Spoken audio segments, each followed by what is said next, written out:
What is up, my friends? It is Tuesday night, and as always, you are very welcome along to tonight's late night agenda. We're going to try to figure out who's telling lies around the Alonso situation. We'll tell you what some of the journalists have had to say.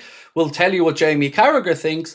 And of course, we're going to be discussing Isak tonight as well. We'll be talking about Alisson Becker's future. A bit of a concerning situation around Ibrahim Konate's contract. And we're going to also ask, are Liverpool going to be priced out of a move for Bradley Barcola? And if so, what does that mean going forward?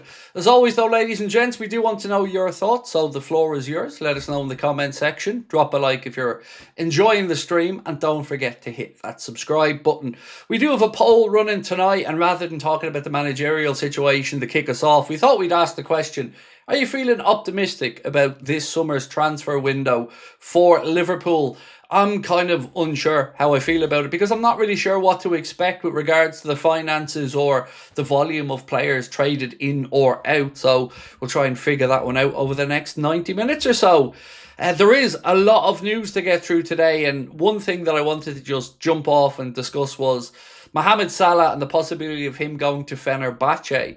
A report coming out of Turkey yesterday and today, A-Spor, I believe the outlet said, Fenerbahce are pushing to sign Mohamed Salah on a free this summer.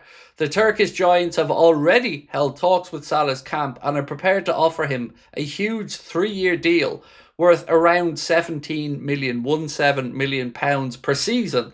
They go on to say, despite strong interest from Saudi Arabia and the MLS, Salah's priority is to remain in Europe after leaving Liverpool. I can't help but feel a little bit sad about this one. I don't know where Mo ends up, but if he does end up going to play for Fenerbahce, it really is so clear to us then that he left Liverpool because of the situation with the manager, and the situation just isn't what he wants to be around. And that kind of feels a little bit shitty, because it doesn't tell us he's leaving for money. He's not running off to Saudi to get paid, 2 million quid a week or whatever. It just feels a little bit sad. But I do want the best for Mo, so whichever direction he wants to go, we'll let you guys know about it as and when it's confirmed. Ryan, how are you, my man? Almost a year with us. Appreciate your support, my man. Thank you. Really worried for next season if Slot is with us. Well, look, we'll talk about that tonight. I'm going to tell you what Jamie Carragher said. I'm going to tell you what we're hearing. I'm going to tell you what some of the journalists have said. And as always, we're going to try and figure out who is being forthright, who's being honest, and who's maybe speaking out of both sides of their mouth. And that is something we'll try to figure out this evening. Right, let's get stuck into it. There was a membership coach that I need to say hello to as well. Caleb, 13101. Thank you, mate, for becoming a member. Appreciate you. So, some officials have been appointed for the game against Aston Villa this weekend. Just want to let you guys quickly know about that as well. Referee is Chris Kavanagh. Assistant referees Dan Cook and Lee Betts. Fourth official, Andy Madley. And VAR is Neil Davies, with assistant VAR Paul Howard. So they're the officials for the game this weekend, or this Friday night, I should say, against Aston Villa. A reminder, it is an 8 p.m. kickoff on Friday.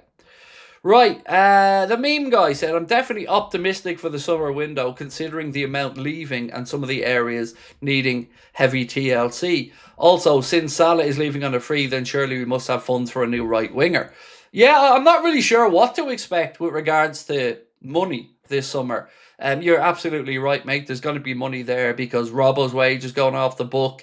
Salah's wage is going off the book. So yes, there will be money there. And of course, if we look at the list of players we may move on, you could imagine quite a significant amount recouped there as well. So let's wait and see how it pans out. But honestly, I asked the question tonight more in search of answers than anything else, because I really don't know what to expect this summer. The piece about Bradley Barcola and maybe Liverpool not being able to afford him, that got me a little bit concerned, if I'm being honest with you. Let me give you some context on it.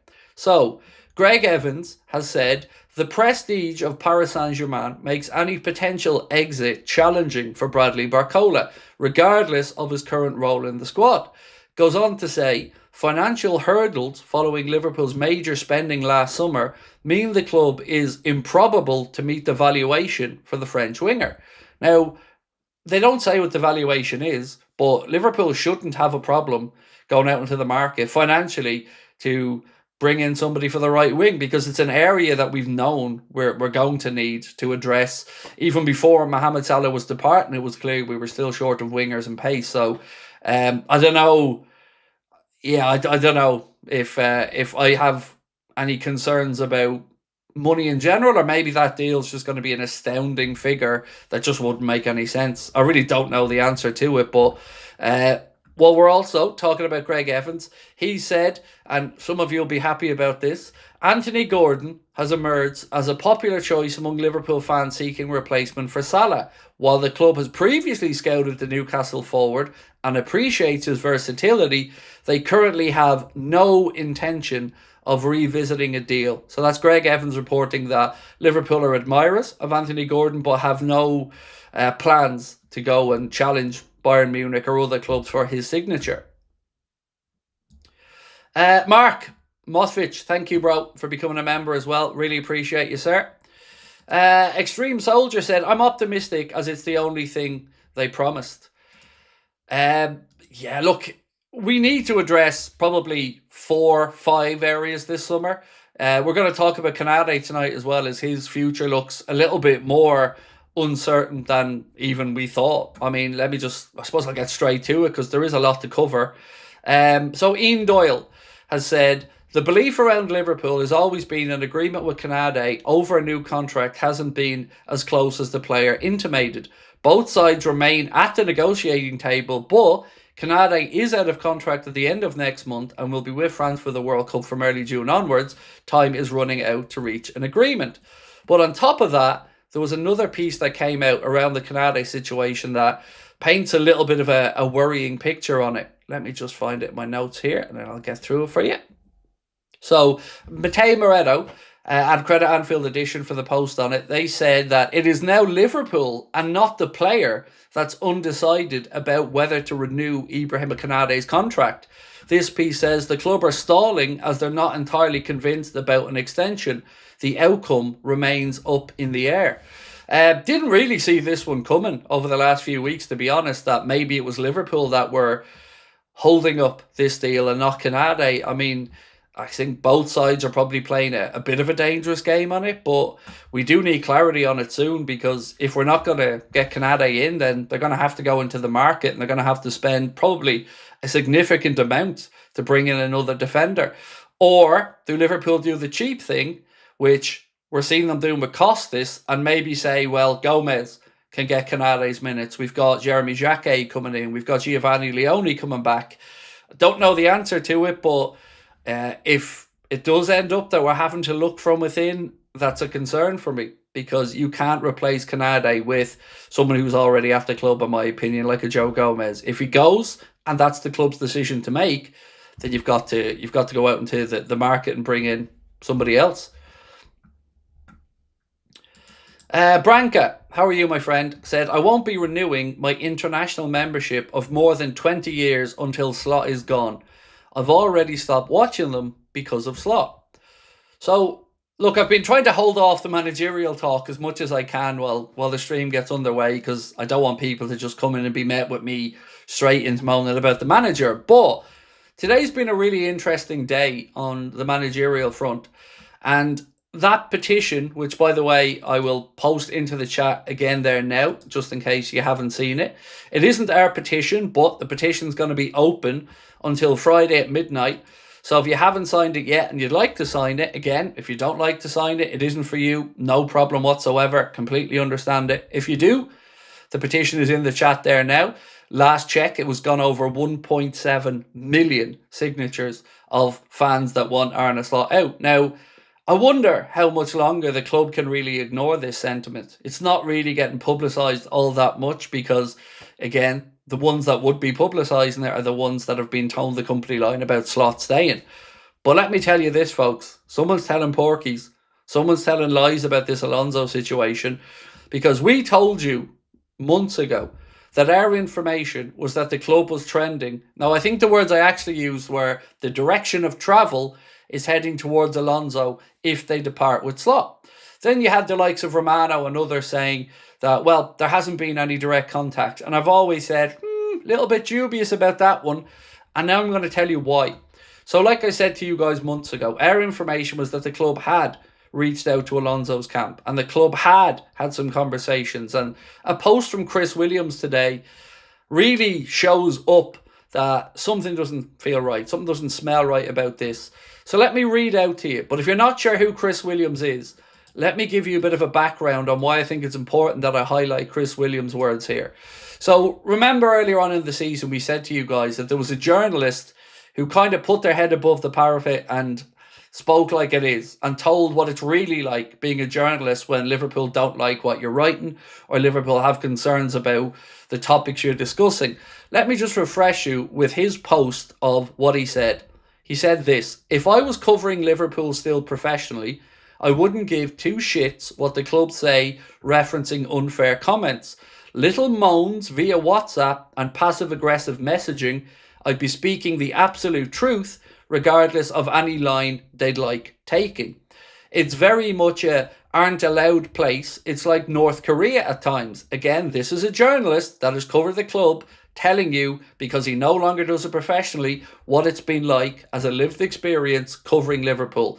It's very much like North Korea at times. Feel sorry for those who want to say things but can't because they need to make a living, and that means behave. Want to know why there were 3,000 ticket returns for the last game? There is your answer. Mother's Day is no excuse, otherwise Boxing Day would traditionally be the same. It's the garbage that's served up on the pitch. Fans vote with their feet and time is up for one person. This squad are playing awful football. This squad is not awful. Big difference in the two. Somebody needs to come in and do more than just extend gym sessions and stop-start 20 minutes on the grass. Klopp was guilty of too much, but Slot is Raymond Verheyen levels of rest. Remember this: when Slot does eventually leave, players will either indirectly or via reports will comment on how the intensity is back in training, the way that they train now, and more importantly, that they enjoy training again.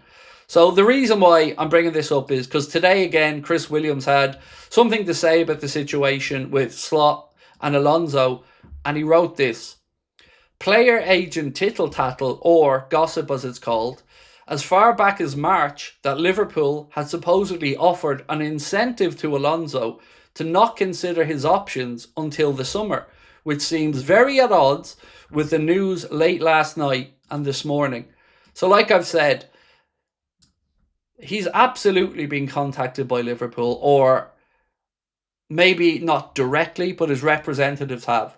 So anyone that's trying to say to you that the club are 100% all in on Arne Slot, like I've said before, they're speaking out of both sides of their mouth. And some people say, Craig, they have to say that to the manager. No problem with that. But what they don't have to do is continue to rub Liverpool fans' face in it by doubling down and briefing every single journalist that they have in their pocket that they want to back the manager. Because what they're saying publicly and what's actually happening, as I've said many, many times, are often very, very different. So, as Chris Williams has said there, all the way back as far as March, there was already talk that those conversations had been reached out to for Alonso not to look at taking another job and to just hold firm a little bit longer. Now, what's changed? Well, of course, what's changed is Chelsea have sacked Lima Senior. And Chelsea are looking around the managerial landscape for the right fit, and Alonso's name is one that's been mentioned. What happens from this point onwards? I really don't know. But I think Jamie Carragher was pretty much spot on when he said if he was offered the Liverpool job, he'd probably take it. So what has Carragher had to say about it? Well, let me read this out. So Carragher said, "There will be Liverpool supporters looking at the situation and saying he's the one that they want. It's not a 50-50 split on Arne Slot anymore. People outside the club may look at it and not understand when he won the league last season and looks like he's going to get the Champions League this season, but the drop-off has been so stark and hasn't improved all season. My worry with Liverpool and Arne Slot is whether he's going to be a bit like Eric Ten Hag, have a great first season, a really poor second, and then keep the job based on that first season. Then you get to October or November and it's continued poorly, you have to change the manager. That's a fear with Liverpool supporters, but it looks like, from what we're hearing, that Arne Slot will be given another opportunity next season. But there will be a feeling from a lot of Liverpool fans that Alonso was there and if they wanted him, he would come. But it seems the club have made a decision on Salah, and it says a lot about Alonso's having talks with Chelsea, because I think if he had an inkling that he might be a managerial change, or there might be a managerial change at Liverpool, I think he'd go there. So, what do we think? Because for me, it feels really coincidental now that you've got Carragher using the Ten Hag comparison, which of course is what we did with Brendan Rodgers as well. Gave him the start of the next season, ultimately failed, ultimately he was fired. You seen Ian Ladyman yesterday talking about the fact that they're hearing that Arne Slot's going to be in charge, but Ian Ladyman then said it would be a surprise if he lasts past November next season. So how is it that everybody can see this and everybody is very clear on it, except for Edwards and Hughes? So I don't know what to say about it anymore, other than we cannot give up. You have to keep having your say. Sign that petition, make your voice heard, because it's your club. And these guys, for whatever reason, seemingly want to just go about their business, not look at the numbers, not look at fan sentiment, not look at what's being written, and just push ahead with their guy.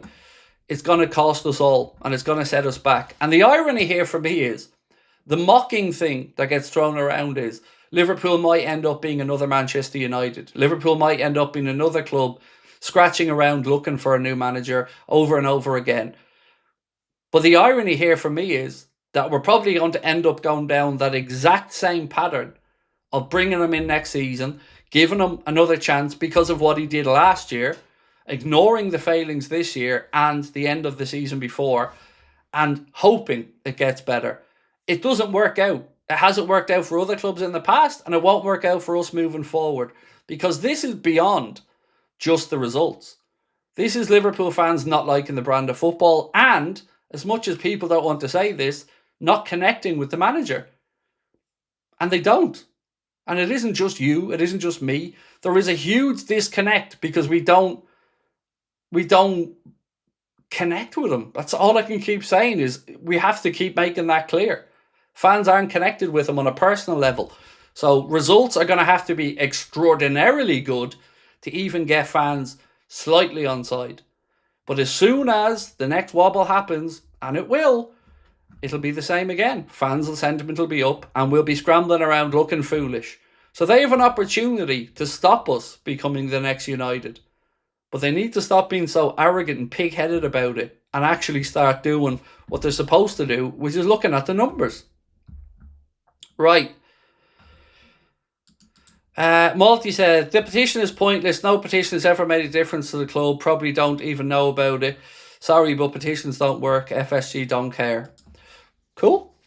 As I said, mate, absolutely no problem. I'm not here to judge you. I'm not here to judge anybody else. If you don't think signing it is worth your time, no problem whatsoever. Slightly disagree about FSG not caring, because if there's one thing we've seen FSG react to over the years, it's negative publicity. Whether it be the protests inside the stadium about the season ticket increases, the furloughing of staff, and other stuff in the past. So respectfully, I disagree on that. I don't know if this petition in itself will make a difference, but it does give us a snapshot of where Liverpool's fans' heads are at. Because if a petition was doing the rounds, let's say, to keep Arne Slot in a job, you could make an argument that most of the people clicking on that could be opposition fans.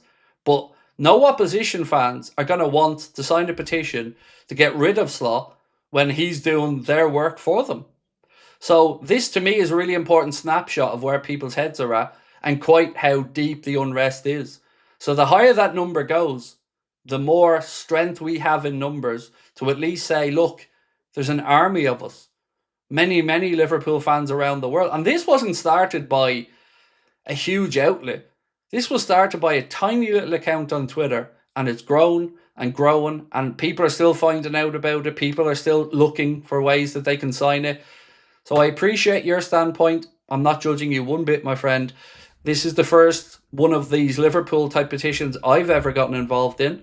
The only other ones I sign are usually political stuff, or yeah, I did sign the Mbappe one because I'm a bit of a shithouse, to be honest with you. But apart from that, Malty, I get it. No judgment from me.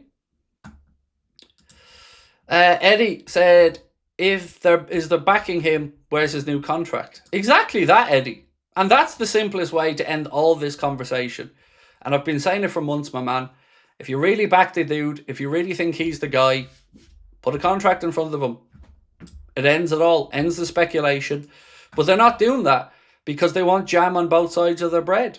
And that's the honest thing here. Like we've said before, they have been in contact with Alonso, despite what Romano and others might say. And again, look at the wording of what they say. Direct contact being the wording.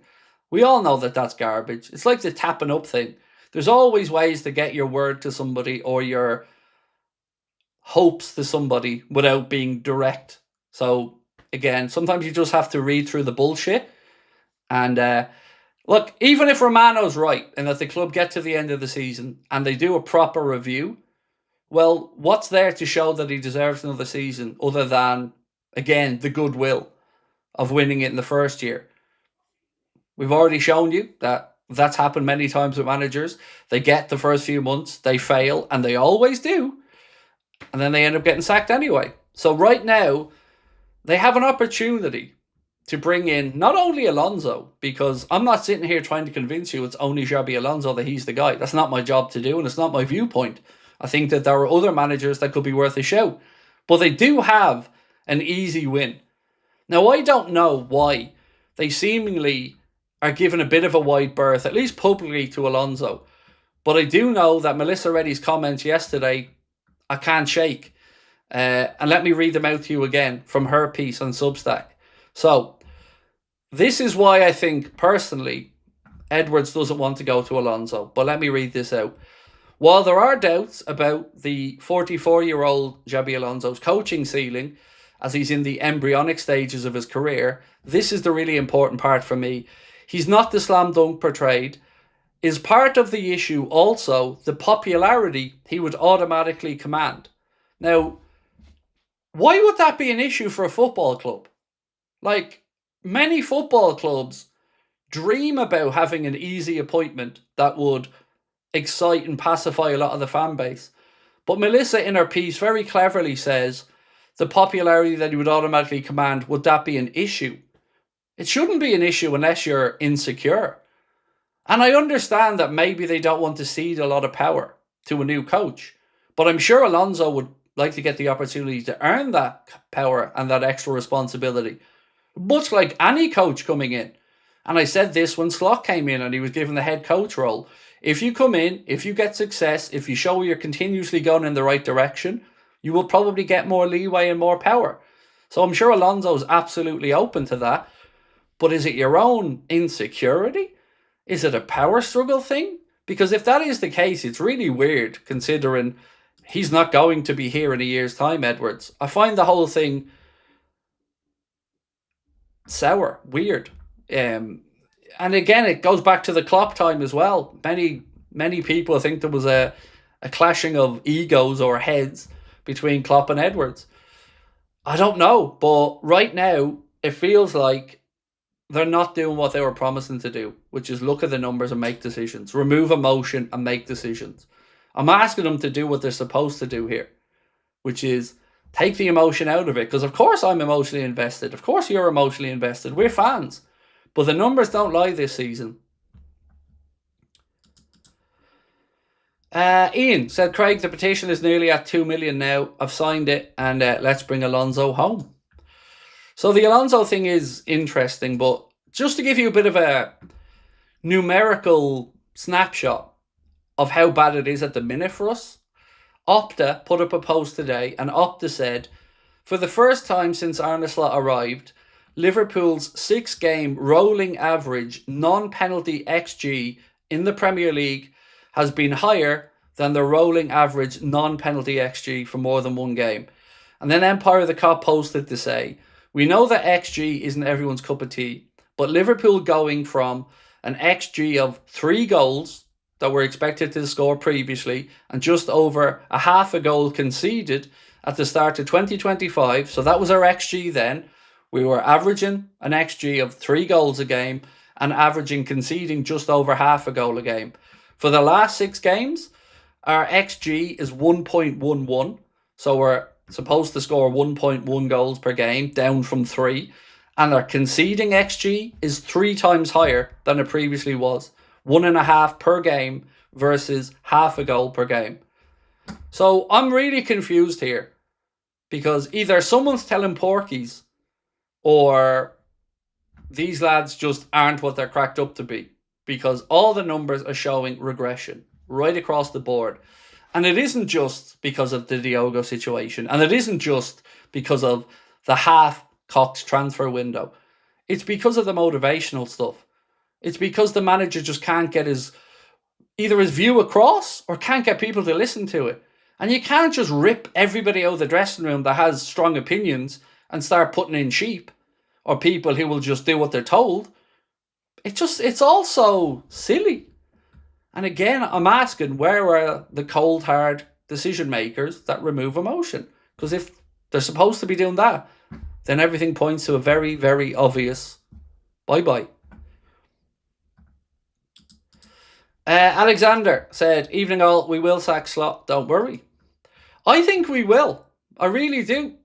I think we will, because FSG will notice the difference in bums on seats, will notice the difference in money being spent.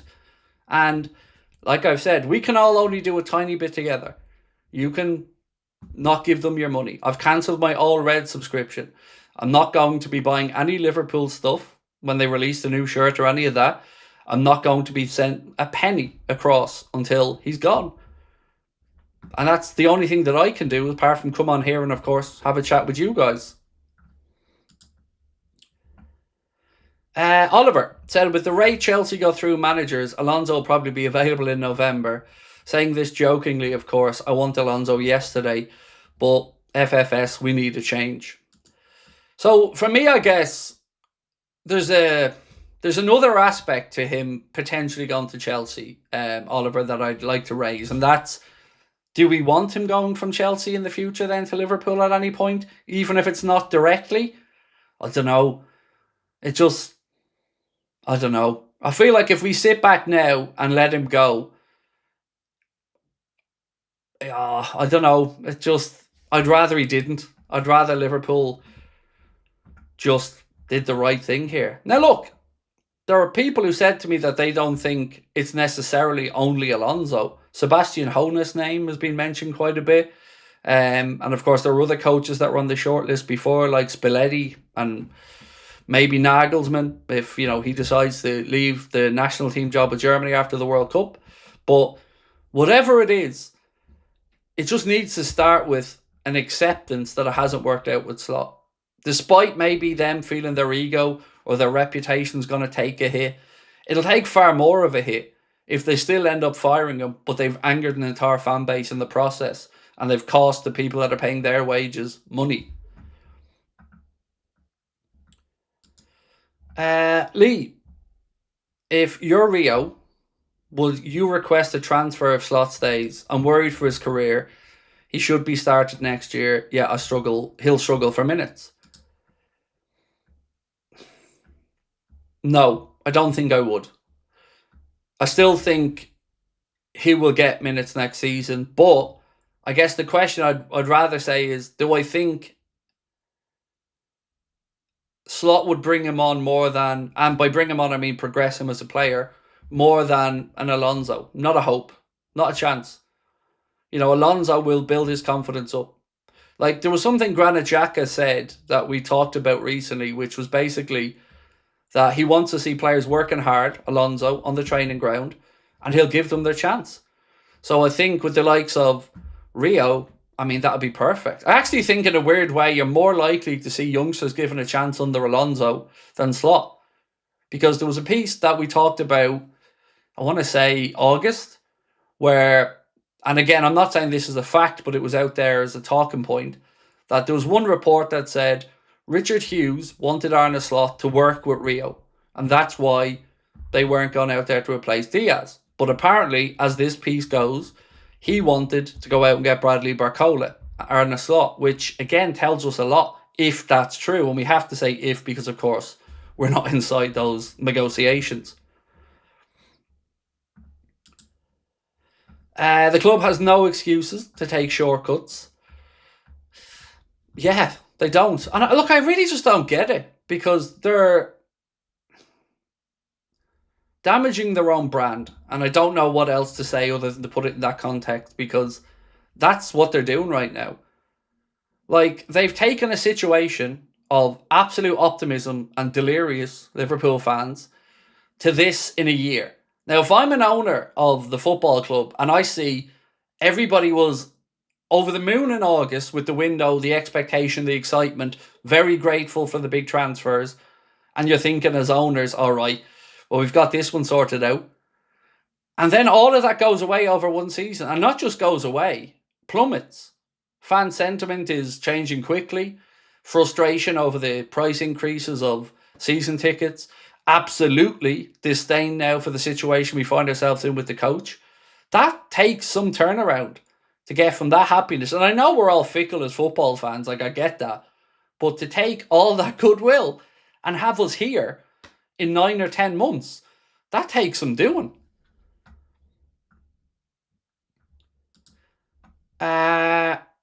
The localizer said, if we all cancel our All Reds memberships, they might get the message.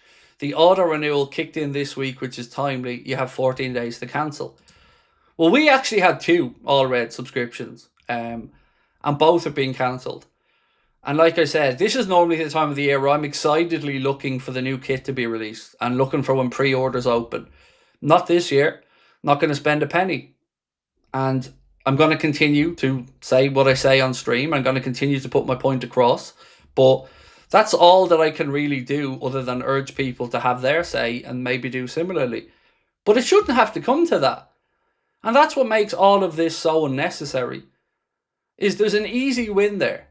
And none of us are just trying to get slot out because we don't have a reason for it. We have very, very, very valid reasons. Reasons that have even been backed up now by the likes of Carragher and others who just talk about us not liking the brand of football. And Melissa Reddy in her brilliant piece yesterday spoke about it being a betrayal of what we were sold or a betrayal of the philosophies of this team. So I really don't get how FSG are giving these guys such free rein to make all these mistakes. Because all they're doing is winding up their own fan base by constantly snidely briefing people the exact opposite of how everybody's feeling, as if to rub it in our faces. Why? There's no need for any of it. Like I said, and we mentioned with the gentleman earlier on the super chat, all of it goes away if you give him a new deal. What am I going to say then? What is any of us that really want him gone going to say if they back him with a new deal? We have to believe he's staying then. But they haven't done that. And they haven't looked even remotely close to doing that. And, like I've said before, never mind all the nonsense saying they're not contacting other people. They abso-fucking-lutely are reaching out behind the scenes and making sure that they've got every eventuality covered. Because that's their job.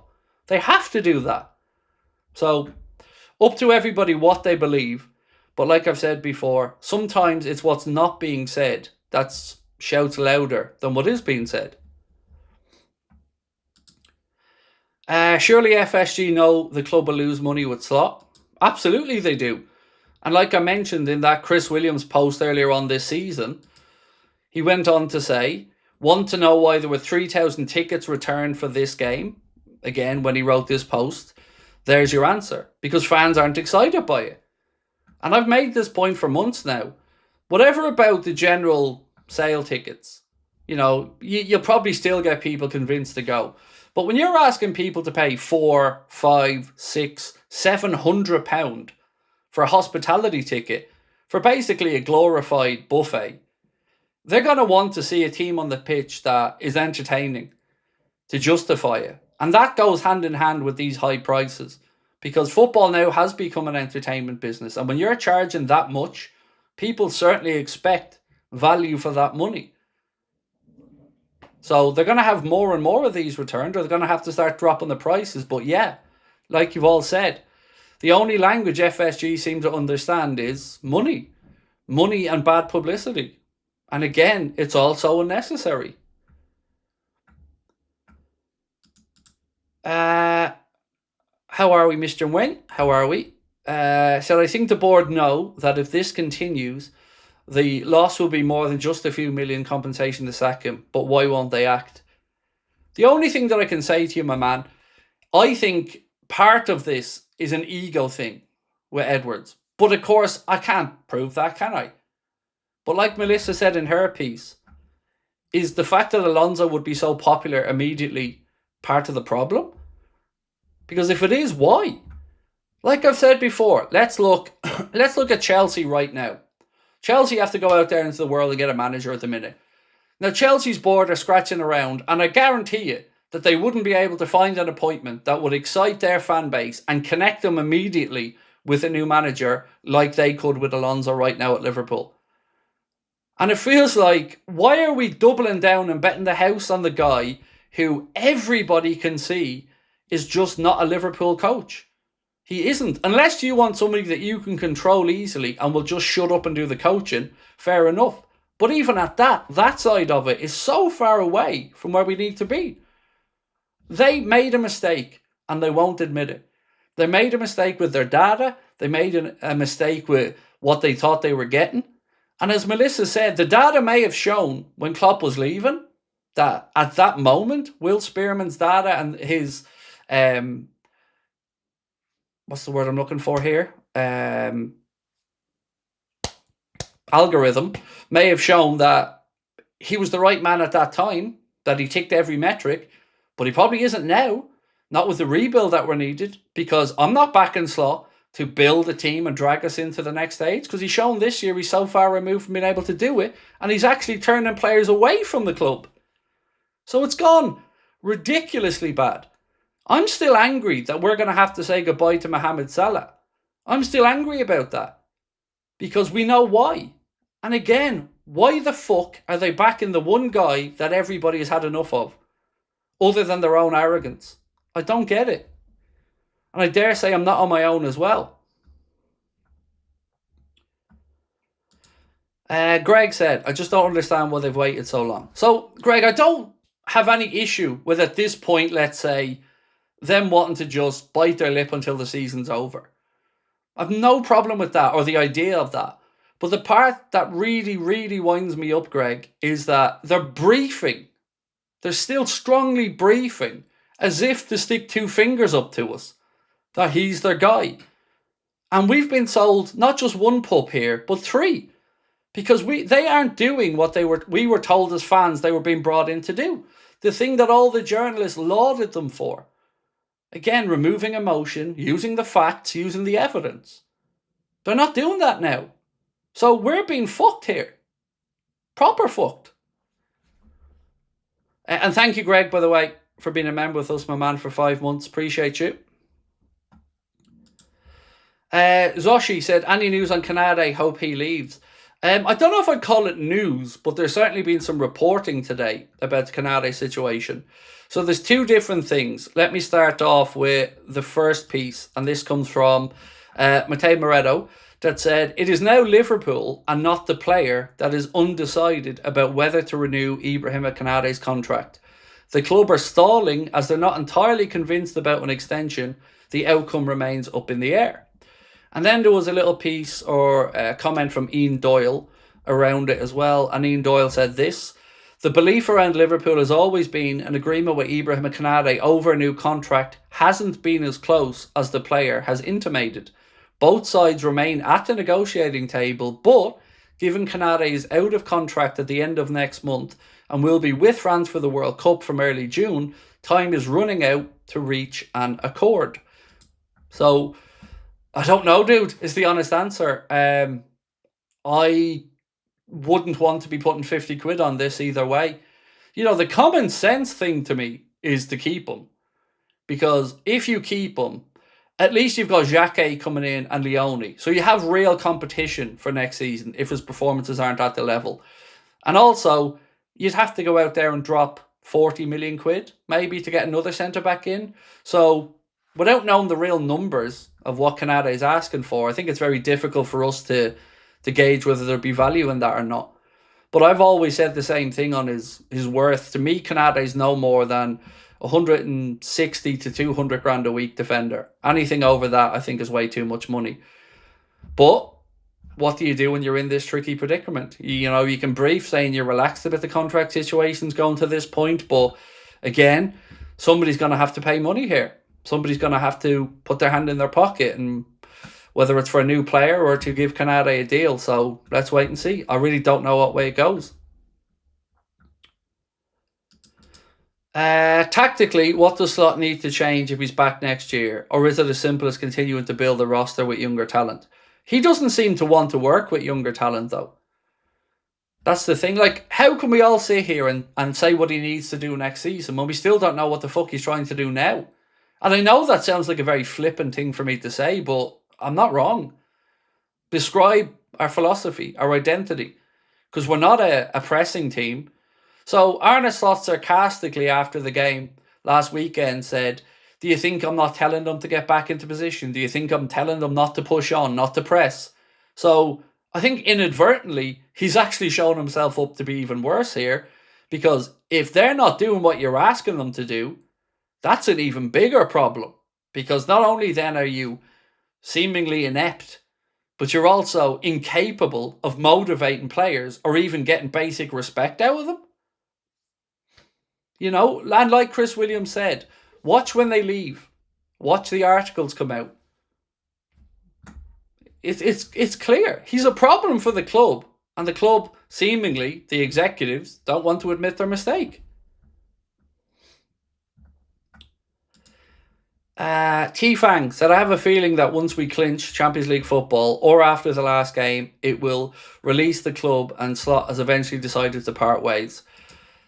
I'm hoping that's the case, and like we've said many times, the fact they haven't given him a new deal speaks volumes.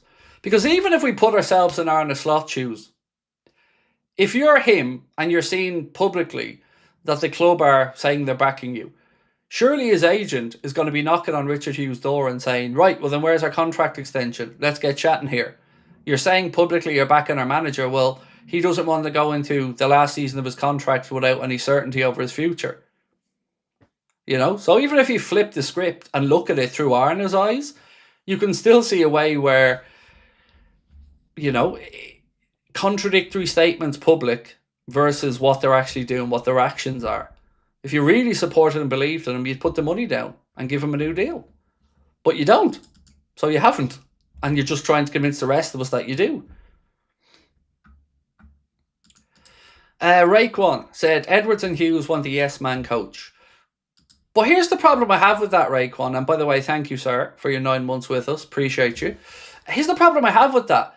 That's a lot of faith to put in people who are probably not going to be around to see either the fruits of that labour or the fallout from it. So I think it's time FSG need to come in here and put a bit more clarity on a lot of the situation. A bit more clarity on the structure that the club's going to have moving forward.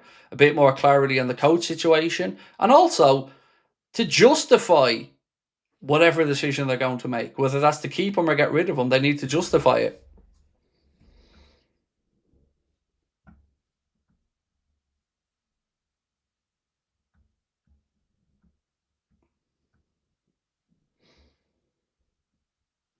Is the stream buffering for you guys? Is it okay?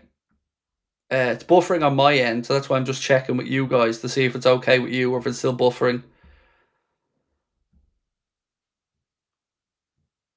Just give me a thumbs up if it's okay, because yeah, I don't know if it's YouTube glitching or it's good. Cool. Must be just YouTube glitching then. Let me just move that out of the way.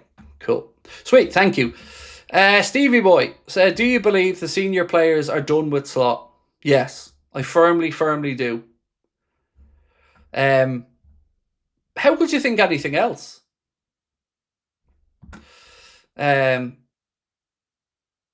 I don't know how you could think anything else when so many of them are wanting out or are being not renewed. So, yeah, I really don't know. Right, let's keep going anyway. Let's check in on our poll. We asked, are you optimistic about the summer transfer window? And 68% of over 2,000 votes said no. And the other 32% said yes. I don't know how I feel about the transfer window, to be honest with you. because I'm not really sure what level we're going to be going in at to spend. And again, if we're looking at players to go out, I can probably give you a list of 5 or 6, but we need to build out the squad as well. So I think it's fair to say we need probably 1 or 2 more incomings than exits this summer. We can't have a 1 in, 1 out situation because there isn't enough depth in the squad. So we do need to figure out that. We need to figure out the right back situation. We need to figure out how many wingers we're going to look at. The solution for next season for the striker situation, if there's a backup there or something that we can do to get by and still be competitive till Hugo comes back. Because I've no faith that we're going to be able to see Isak playing twice a week next season. You know, I don't think his body's going to hold up to that over the course of a season. And that's before we even talk about the form yet. And again, those guys are on the hook for those signings. You know, right now, if you're Hughes and Edwards, you've got to be sweating it a little bit. Because you've just gone out there and spent 125 million on Isak, 116 million on Wirtz, no doubt convincing John W. Henry and Tom Werner that these guys were the best in the world. And then they've spent that money, broken the record twice, threw in Hugo Ekitike as well, Frimpong, Kirkes, and gone backwards. So they must surely be looking over their shoulder, expecting FSG to have a little tap on it and go, what's going on here, lads? You know, we went big here. Where's these superstars? Where's the performances? Where's the trophies? Slot has no soul and Edwards needs to be more public. So, look, I hate to talk about anybody as a person because we don't know them. And everybody seems to say Arna's a nice guy. And I'm sure that he is. And like I've tried to say, for me, it's definitely not a personal thing. It's just a case of I can't connect with him. I'm not on my own. And it's the lack of real ownership of the failures. It's the denial. It's like watching Ten Hag all over again. And it's really embarrassing when you see a manager going into press conferences after a game talking about other teams overperforming their XG, us missing chances, and it's just not the case. It isn't. And despite how much they tried to lie about what was expected this season, that it was a transitional season, it never was. They're just trying to make excuses for failures, and we can't have it. Because that, my friends, that is how you end up in a Manchester United type situation. Constantly just believing the bullshit. Constantly just believing your own nonsense. Look at this objectively and come to the right fucking conclusion, or it's going to be a mess for years to come. Ryan said, if not Alonso, who else? Alonso would immediately get every fan and player on side. I don't doubt that one bit. For the love of football, please. I actually think, Ryan, I think we need to be honest about this and say there are a fairly substantial group of Liverpool fans who don't think Alonso is the right guy. And that's fine, you know, but Slot absolutely isn't the guy. And this is a really good opportunity to get somebody in who loves the club, who a good section of the fan base will be on board with, who will most likely get your player, Florian Wirtz, playing better. And it doesn't feel like Slot's able to bring the club along with him. It feels very much like this is a job to him rather than a vocation. Whereas with Jurgen, he bought into it. He got the city, he got the club, he got the culture, he got all of it. With Slot, it's always very much been everybody at arm's length. And it just, for me, it doesn't work. But my whole opinion is more solely based off what we've seen on the pitch and how he's been out-coached, outwitted, out-thought in too many big games. It's pissed me off that the end of last season was just ignored by the club, the failures there. And this season, we didn't get past the quarterfinals of a single trophy. None of that's good enough, especially with the talent we have. And as Chris Williams said in his piece a while ago, this isn't a bad squad. And I've tried to say that all season. It isn't a bad squad one bit. We have some damn good players at this football club, which makes it even more egregious what we're seeing.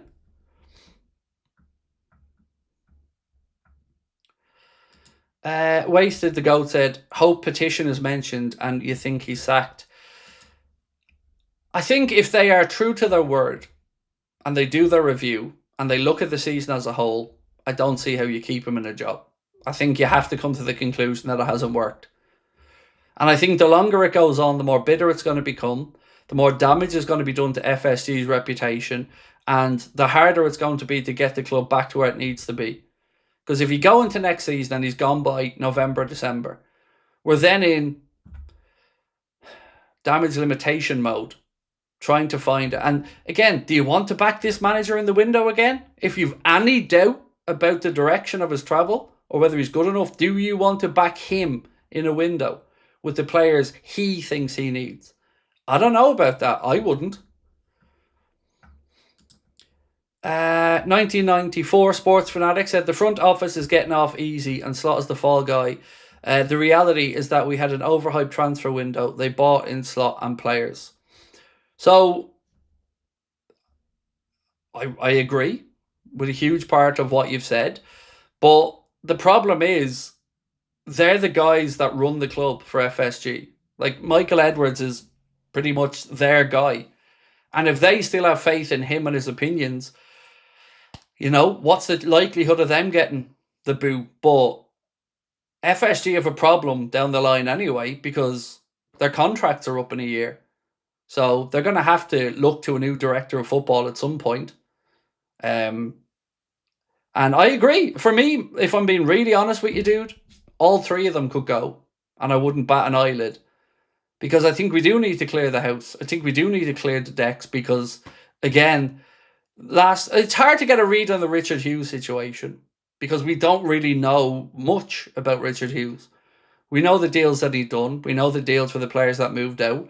But there's some good and bad in that as well. Like, not only did you say we had an overhyped transfer window, which, by the way, I disagree with. I think we had a really good transfer window, but we just didn't finish it off. On top of that, let's look at some of the deals. The Elliott situation's a piss take. So again, if you're looking at this as owners with FSG, you're seeing a situation where you thought you were getting 35 million for a player. And now, not only are you not getting that money, a year of his career is gone with very little football and his market value was plummeted.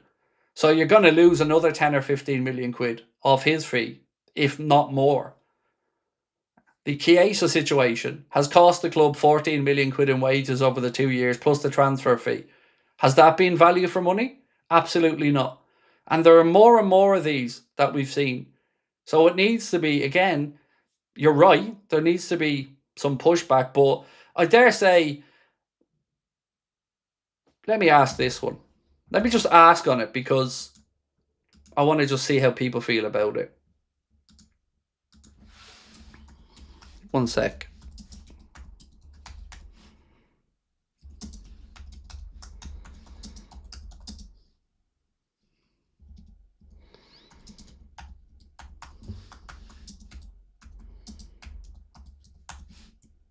Right, so should Slot, Hughes and Edwards all leave? I want to see where your heads are at with that one. So should Slot, Hughes and Edwards, should they all go this summer? Let's see what you guys think on that one. This one from Mario. How are you, sir? Said, hey Craig, how are you doing? More on that in a minute. I can't believe our club is in such a mess. From the coach to Hughes and Edwards, seems there is no direction. Again, you're right, Mario, and it feels almost impossible to have gone from the goodwill we had in August to this in one season. It's astounding. It really is, dude. It's astounding. And how am I? I'm feeling a bit sick today. I'm feeling a bit sick, but not unexpectedly. So I've told you guys I started with Govi a month ago. So that's the injections to try to help you lose weight. So I started a month ago, and yesterday, I went up a dose. So you gradually increase as you go up, and the higher dose, which is still a lowish dose, has made me feel a little bit suspect today. So I'm just trying to grit my teeth and get through it all. Raekwon said, many of us backed off from FSG Edwards, Hughes after the summer, and less than a year later, we've lost all confidence. Yeah, I certainly did with regards to FSG. Like, you haven't seen a Where's the Money, John, or any of those thumbnails from me over the year. I kept my word, but all I want them to do now is keep their word and not settle for mediocrity, and to actually look at the numbers, remove emotion, look at the numbers, look at what we've seen this season, and make an honest assessment of what they've seen. Evening, do we believe the Alonso to Chelsea news has shifted something behind closed doors? I cannot believe there's no contact. There is contact. I've said it before and I'm going to repeat it. There is. There might not have been Richard Hughes on the phone with Xabi Alonso, but there has been contact. There has been soundings out. And like I said earlier on, I'll read this out to you again. Today's post from Chris Williams on the situation said this. One second. He said, player agent, tittle-tattle, or gossip, as it's called, as far back as March, that Liverpool had supposedly offered an incentive to Alonso to not consider his options until the summer, which seems very at odds with the news last night and this morning. So again, Chris Williams saying, the word in circles around March time was that there had been conversation between the camps, let's use the word camps, between his camp and Liverpool. So why else would they say hold off till the summer if they aren't considering? And this was in March.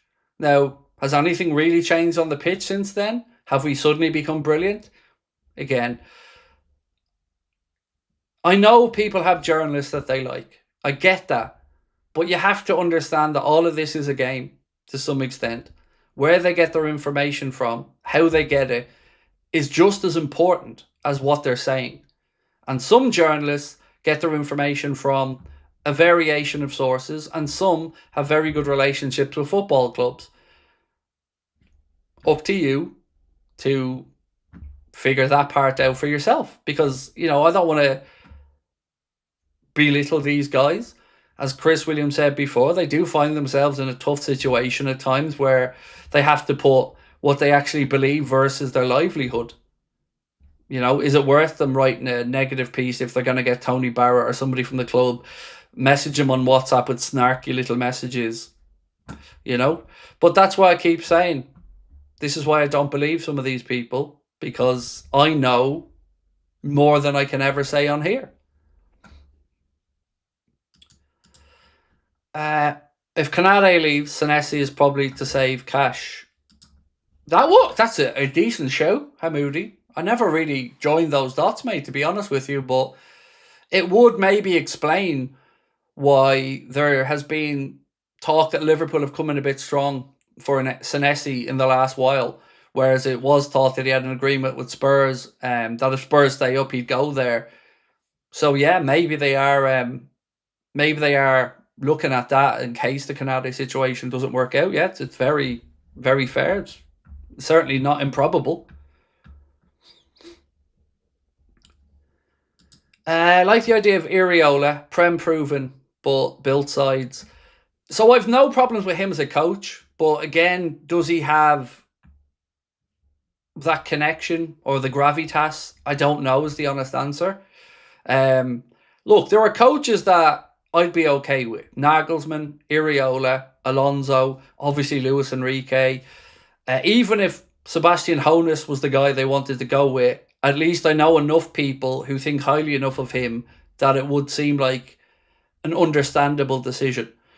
So I'm more than open to who the next coach is going to be. I'm just not open to another season with Slot because, one, from a stylistic perspective, can't stand it. And two, every time he opens his mouth, I want to punch the television because it's just more waffle.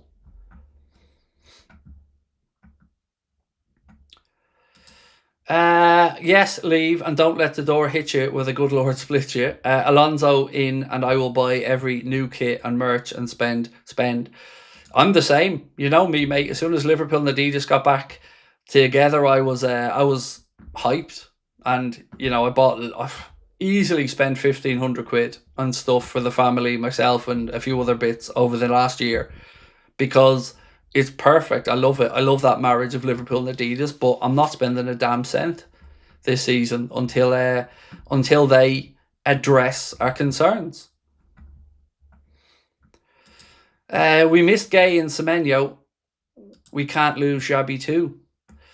Yeah, look, we did miss them, and again, what really annoys me about that situation was it was a kind of statement that they were allowing our season to peter out at that point, because they didn't want to go to try and bring in somebody who could bring us some success, or they didn't believe that if he got these right additions, that would push Slot and the team on to win something this year. They sat back and allowed him to go elsewhere and allowed Manchester City to push on, win an FA Cup, win a League Cup, get to an FA Cup final and be in a title race, whereas we're trying to stay in fourth.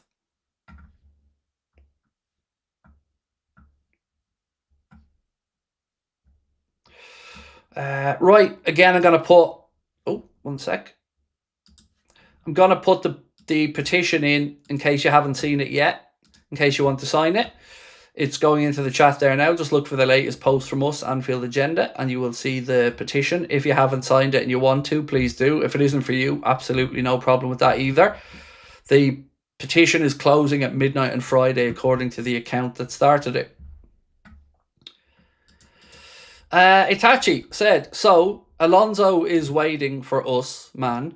At this point, do we even deserve this? Please, FSG, do the right thing. Bring back our soul. Not too late yet. Exactly that. You know, I don't know how Alonso would work out. I don't know. But I know I'd be excited to find out. And I know that Liverpool fans would definitely have a lot more goodwill to Alonso. Because I swear to God, if we go into next season, we have to start listening to him talking about transition again. Like he said, next season will be different 100%. But he can't articulate why. He can't tell us exactly what they're trying to do in the market, even if it isn't names, where we need to strengthen, what's missing, what's lacking this year, what we're not connecting. None of it. It's all just, trust me. And I'm sorry, the goodwill for that is gone. If you can articulate a clear plan of action that will see results, cool. But nobody's been able to do that. Other than, he won the league, he deserves another go with it. No, he doesn't. Stop being that tin pot club. He won the league and didn't back it up. That's it. End of this season. That's all the goodwill gone. Last chat of the day. West Ham, Newcastle, Leeds, Tottenham, Chelsea, Everton. Who goes down? Have a great week. At this point, it feels like West Ham. You know, Leeds are safe. They're well up. Everton, they're in with a show for Europe. If you look at the table and... You know, let's say Man City win the FA Cup.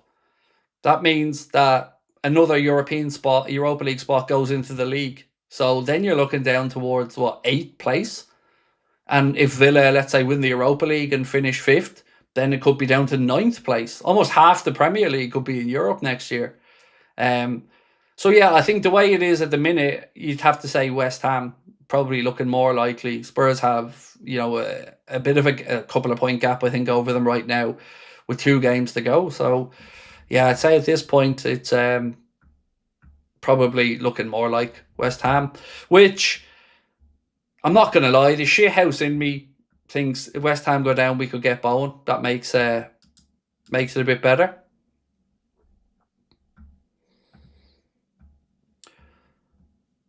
So, I don't know who the fuck Jacob Steinberg is, but he said, suggestions that Xabi Alonso's waiting to see if Liverpool becomes open soon have been exaggerated. The current sense is that the Merseysider will stick with Arne Slot in the summer, although that is yet to be confirmed. So then what's the point of your post, mate? It's all bollocks. Alonso's waiting for the Liverpool job. I don't need Jacob Steinberg or anybody else to tell us that. One phone call and he'd be in Liverpool. It's that simple. So... I don't care how many of these lads want to keep trotting out the line that club sources tell us that he's going to stay blah, blah, fucking blah. I don't care. I don't give a shite. It's all empty. Nobody wants him here. The football is shit. So, Bowen stinks. You obviously don't know football then, mate. Sorry. There's not a single credible football mind that doesn't think Jared Bowen's a good footballer. So, yeah, that's just stupid. Go back to play FIFA or something, because that's just ridiculous. You might say he's too old, not worth the money, whatever. But Jared Bowen stinks. That's just childish nonsense. Hamoudi said every time Slot opens his mouth, it's about PSG. Or an excuse. One or the other. What's this one? Oh yeah, that's the same thing. Right, let's talk transfers for a minute, because there's a few other bits. Let's talk Somerville. So this piece here, in a report in The Athletic, on the Echo's website, says, Somerville also an option. Liverpool transfer links to wingers are seemingly the order of the day, with West Ham United's Crescencio Somerville the latest option. According to a report from The Athletic, Arne Slot's side are considering a move for the Dutchman, one of 6 Premier League forwards of interest to Liverpool. However, this specific move is heavily dependent on the Hammers' Premier League survival bid. They currently sit 2 points below Spurs in the relegation zone with 2 games to play. No thank you. No more Dutch players. Fuck right off. We've got too many as it is. We don't need more. And the idea of seeing Crescencio Somerville come in to take the place occupied by Mohamed Salah is just ridiculous. He's nowhere near good enough. He just isn't. I don't know. Just no. Just no. So people are saying Bowen is too old. Is he? He's the same age Harry Kane was when he went to Bayern. Has that worked out well? Are Bayern fans looking around thinking Harry Kane's too good or too old? No, they're thinking about giving him another deal. And Bowen is another young player, a young 29. And he would be a perfect 3-year bridge to the young wingers that we've got coming through and for Rio's development, as well as being able to help out if we needed somebody central until Hugo's back. Somerville is, look, people might say he's good. It's match of the day fever. He's okay and he's having a decent moment. But if I put Somerville down, I put BARCOLA down, I put Yan Diamonde down, none of you are looking at Somerville. Somebody said it there a minute ago and I agree. It's the type of signing Spurs would make. I agree with that. Somerville he's having a decent moment, but if you look at the whole body of work, he's not good enough.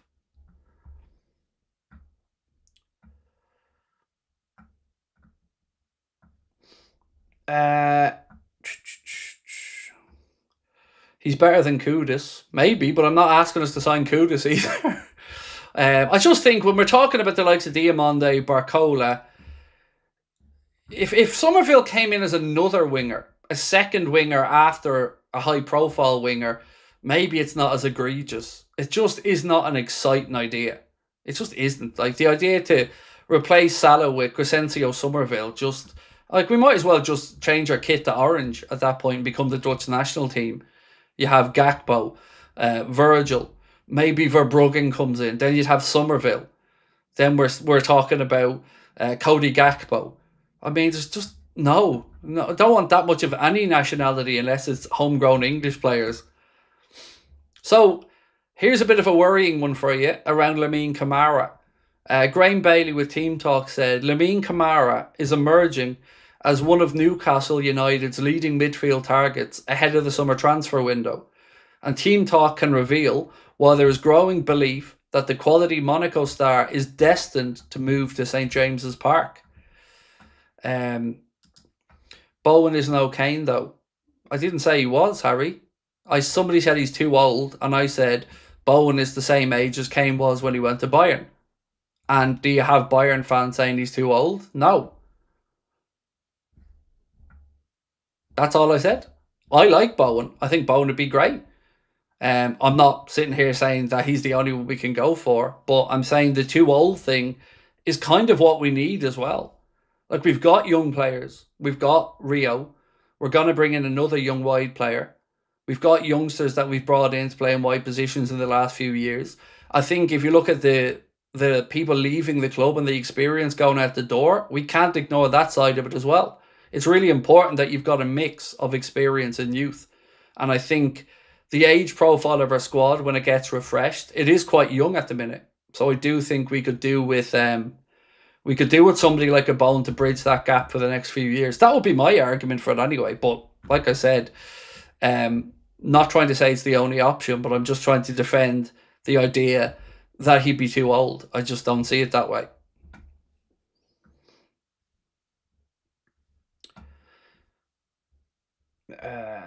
One sec.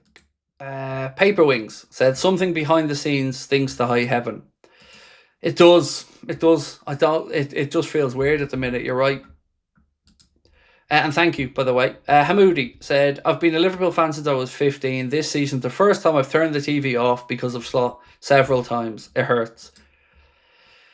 It does. It really is frustrating because we've seen us lose games to teams that shouldn't even be laying a glove on us. You know, I keep saying this, and again, I'm sorry for it, but that 4-1 defeat at home to PSV Eindhoven felt like the biggest fuck you ever. It was so bad to see it. Like, it was so bad for a whole load of reasons. We know Slot shouldn't be surprised by them. He should know Eindhoven inside out. And they came to Ergaff on a Champions League night and whooped us 4-1. That really hasn't sat well with me all season. And that's before we get into the fact that we've been beaten by United twice, City 3 times, Palace. We haven't beaten a team away from home in the top half of the league. There's just so many shitty, horrible things that just no getting past.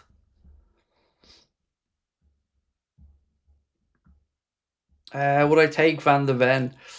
I'm unsure. I mean, look, I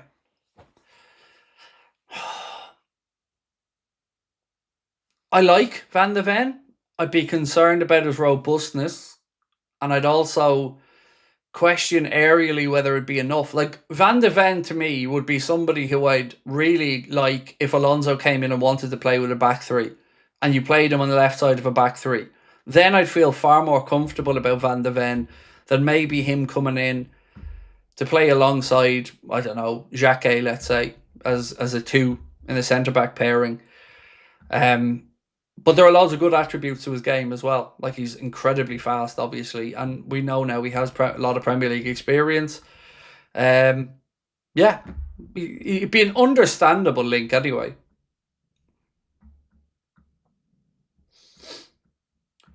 Let me get more of your comments. One sec. There was one a second ago I wanted to read out. Where was it gone?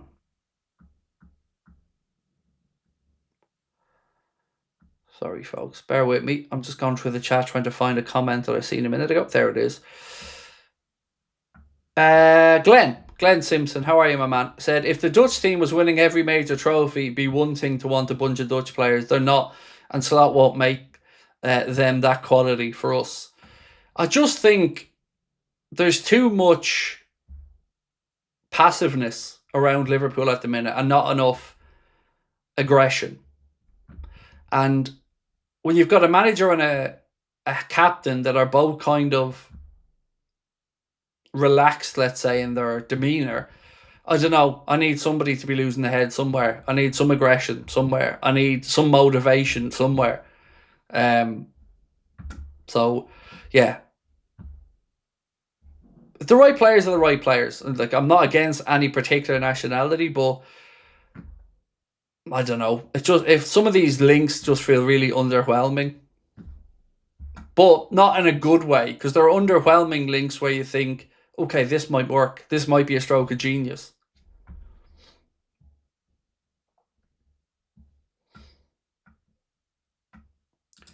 Andy said, the football's been dire, but this community rocks. Thank you, my man.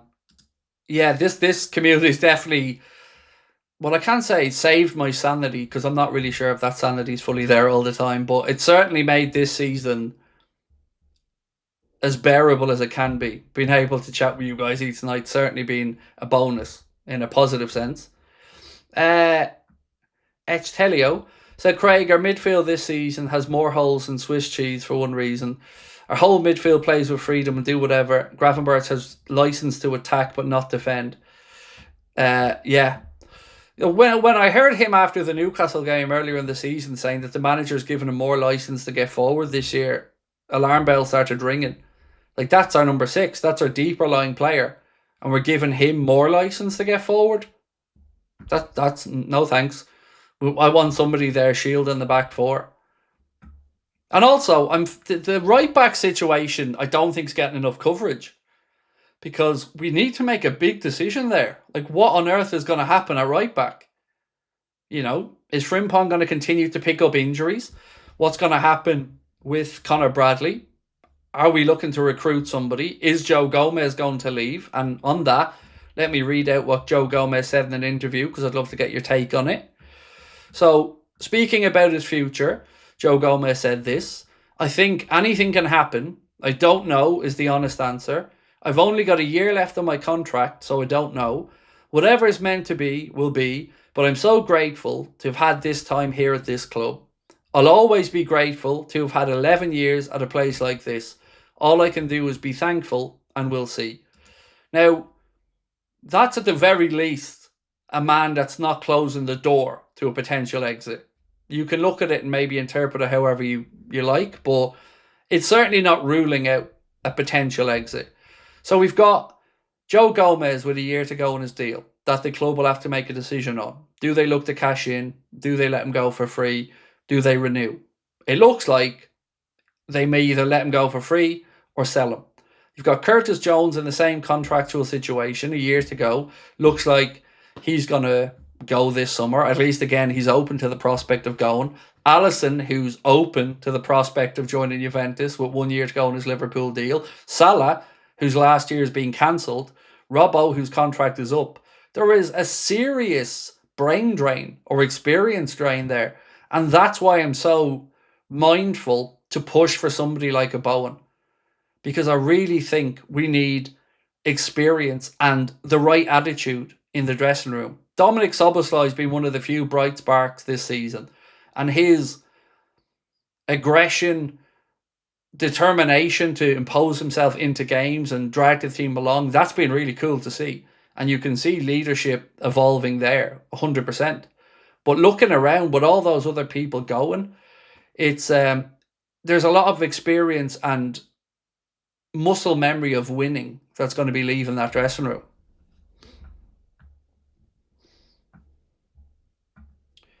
Simon Tennant said, "Intrusive thought of the day. Isak, the modern day Andy Carroll, both arrived unfit from Newcastle. Carroll, 11 goals, 6 assists in 58 appearances. Isak, 4-1 in 22. It's definitely going to be a big season for Alex next year. I guess you said that's your intrusive thought of the day, Simon. I haven't been able to shake what Cara said out of my mind.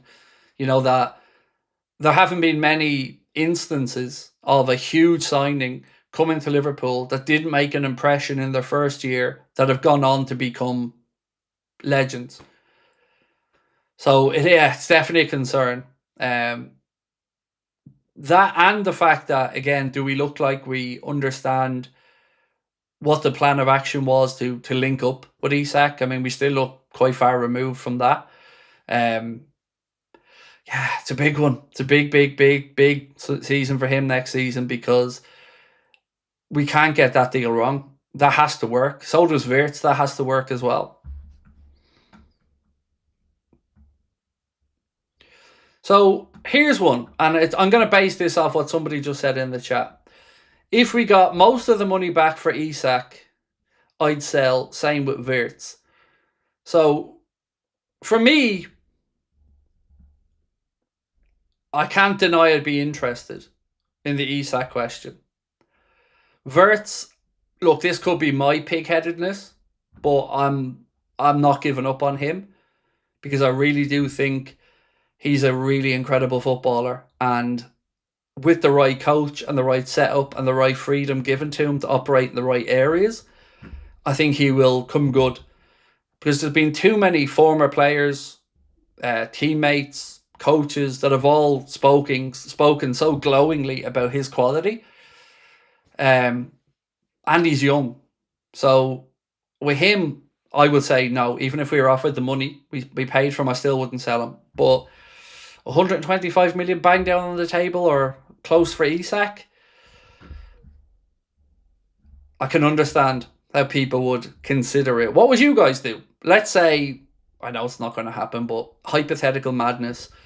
Real Madrid came in and said, here's £110 million for Alexander Isak. What would you do? Would you be tempted? Or do you believe he's going to come good and that it will look at value for money down the line? I hope he comes good. Of course, we all want him to come good, but I really don't know. Because it was the signing that felt probably a little bit excessive. So let me ask that as a poll question, because I think that'll give us a better answer on it. So we asked, should Slot, Hughes and Edwards all leave? 86%,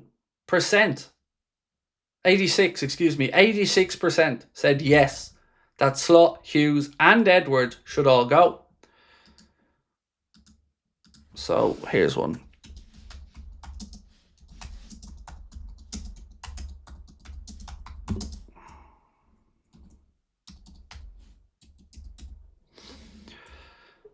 Right, would you sell Isak for £110 million? Just to see, I'm intrigued to see, because right now, I'm probably 50-50 on how I think it goes with Isak.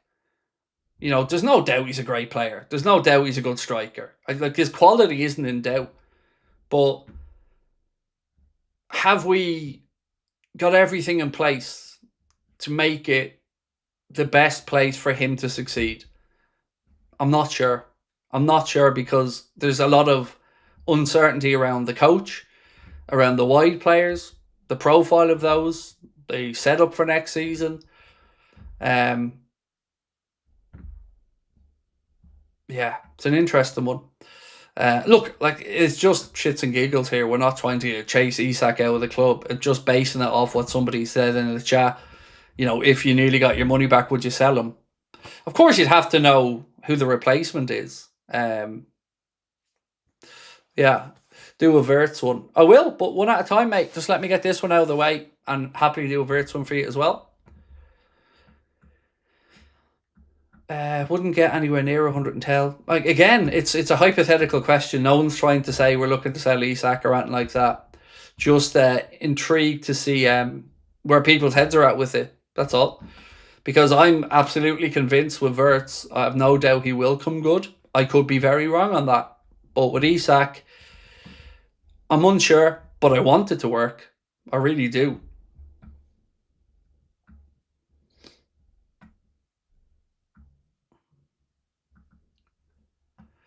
Motorhome Dreamer said Lewandowski for a year. Yeah, something like that would be very clever.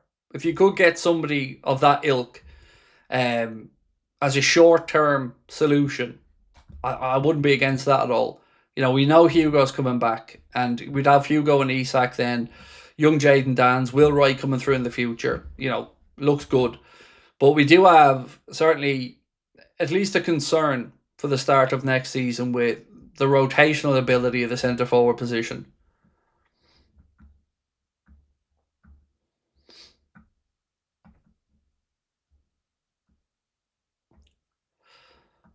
Who would you want to be promoted from the Premier League from the playoffs? What was the score? I think it was 1-0 to Middlesbrough. Last I'd seen in that game. I don't know the full-time one. I know Hull got through in theirs, but I honestly don't know who got through in the second one. I assume, was it Middlesbrough? If it was, I'm just waiting to see in the chat to tell me who actually went through. Bring back Nunes. Why? So we can be frustrated with him. Oh, it's in extra time. So we can be frustrated with him missing another 100 chances. Like, really, with a straight face, how can somebody who can't get into Al Hilal's team and has been pushed out of the league matchday squads, how can we, with a straight face, say we want him back? I mean, it just seems a bit silly. Craig will admit I was in the boat for Isak, but everybody knew he was injury prone. I would sell Isak and bring back Darwin for his work rate, clinical finishing or not. Or even drop Gakpo for Darwin. Lads, I'd cry. I'd actually cry if we brought back Darwin. I mean, I don't know if I'd be able for that level of banter that we'd get. Like, that would be insane. Bringing back Darwin. We'd never hear the end of it. We'd never hear the end of it. But, you know, for me, my number one target, but it was never an option, was Julian Alvarez. That was the one that I wanted to see at Liverpool. But I'm not going to sit here and say I wasn't really happy with the Isak signing. Absolutely was, and am. I do think the injury he had this season, because it was a fracture, it was unlucky. Yes, he came in needing to work on fitness and catch up, but we all knew that and accepted that. It's so hard to get a read, though, because of that other injury. That really did make this an extra difficult first season for Isak, because it wasn't just about building up the fitness. It was, again, restarting the whole thing. So, yeah, that was definitely unlucky. Darwin is the GOAT. Yeah, the guy who took down all this Liverpool stuff off social media. Yeah, he's the GOAT. The guy who stuck two fingers up to the club, didn't clap the away fans, took down all the social media stuff at Liverpool is the GOAT. Yeah, of course he is. Like, I don't understand. Do people not protect their club at all or want the best for the club? You know, to me, his attitude fucking stunk in that moment. It's petulantly taken down all your Liverpool stuff from social media. I mean, if that's what you want to get behind, crack on, but not for me, thank you. I would not sell Isak or Wirtz. Would be like, I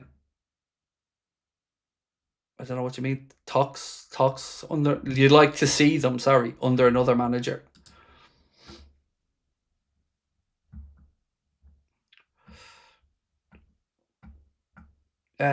Craig, surely they're joking. It's hard to know, Reformed. I've seen people over the last few days throw that up there, but it would be the most ridiculous thing ever for me. Even to talk about it is crazy. Can't get a game at Al Hilal, but I'm supposed to believe he could come back to Liverpool. No, thank you.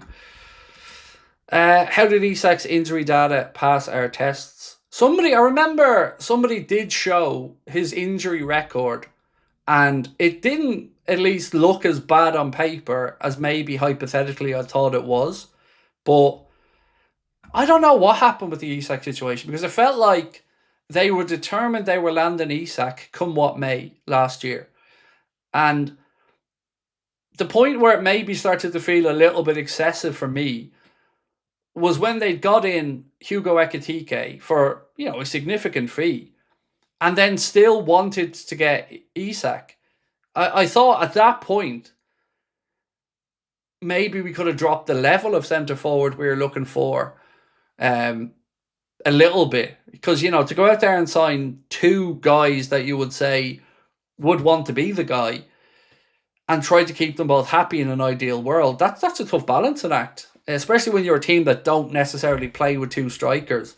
And if one of them has to go to the left, well then that has a knock-on impact as well.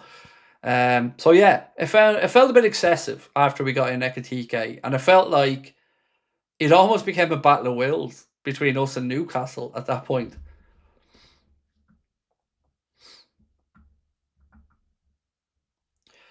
Andy said, I personally think it's far too early to give up on Isak. I don't think the conversation's meant to give up on him, Andy. It's a hypothetical that somebody put into the chat. I'm certainly not giving up on Isak. Just somebody mentioned it as a hypothetical, and I thought, okay, well, let's put it to a poll. And I'm going to do the same with Florian Wirtz in a minute, because somebody asked the same thing. If you got your money back, would you take that? I wouldn't on Wirtz, but depending on the options open to us with the Isak money, I'd at least consider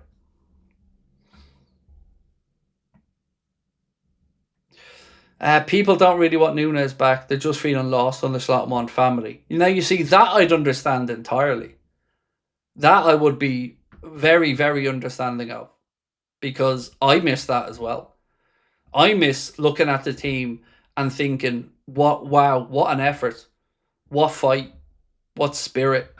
I get that 100%. If that is what they mean, that certainly explains it a lot better than the level of football that he is playing. Bransfield said, "Hi Craig, hope you and the family are well. Much love from me and my dad." Thank you, mate. Much love right back over to you guys in Sweden. Personally, I would love Wharton, Schlotterbeck, and maybe Minta. Yeah, I mean, I have it in my own head, not based off information, but I've always had it in my own head that Schlotterbeck could be the long-term Van Dijk successor. So, he has a release clause in his new deal. Virgil's contract's up in a year, and by all accounts, it doesn't look like there's going to be a new one. So I've joined those dots in my own mind, and it is just that in my own mind to think, are we going to look at Schlotterbeck coming in then in a year's time to be that defensive leader? But and on Wharton, yeah, I mean, Connor said to me on the podcast last week that in his mind, he's thinking of Wharton as an almost refresh of Maka, and then somebody else to come in as the actual number 6. And let's wait and see what happens there. I mean, the Alexis McAllister situation this season's been a very strange one to look at. We talked about historically how it looked like in one summer Fabinho aged overnight. Is it the same for McAllister, or is this just a blip? Is this just one season that, for a mixture of factors, playing catch-up fitness-wise, having a new baby, is it that? I don't know. But for the right money, I think he'll probably go. Alan said, "Craig, would you take back Trent?" So the biggest problem I'd have with the Trent situation would be seeing Liverpool go out and pay a load of money for a player that they let walk out the door for 7 million. That feels very tin pot. So no, in that regard. Just because I couldn't stomach seeing Liverpool let a player leave and then go and pay a big fee to bring them back when they left for next to nothing. It would all feel so wrong. And again, it would look like, why didn't we sort it out in the first place? So for that reason, no. But if there was a waving of a magic wand and he could come in for the money that Real Madrid gave us for him, then maybe, depending on the apology or acknowledgement of it being a mistake.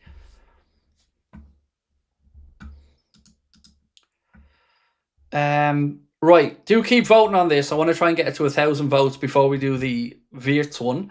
So, would you sell Isak for 110 million was the hypothetical question.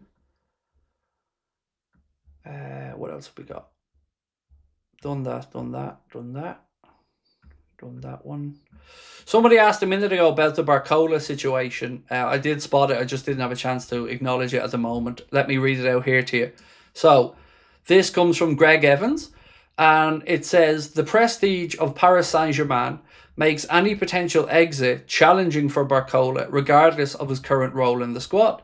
Financial hurdles following Liverpool's major spending last summer mean the club is improbable to meet the valuation for the French winger." Now, what I don't know about that is that intimating that Liverpool have a limited amount to spend this summer, or that the price there would be just so excessively high as to rule Liverpool out of even looking at it?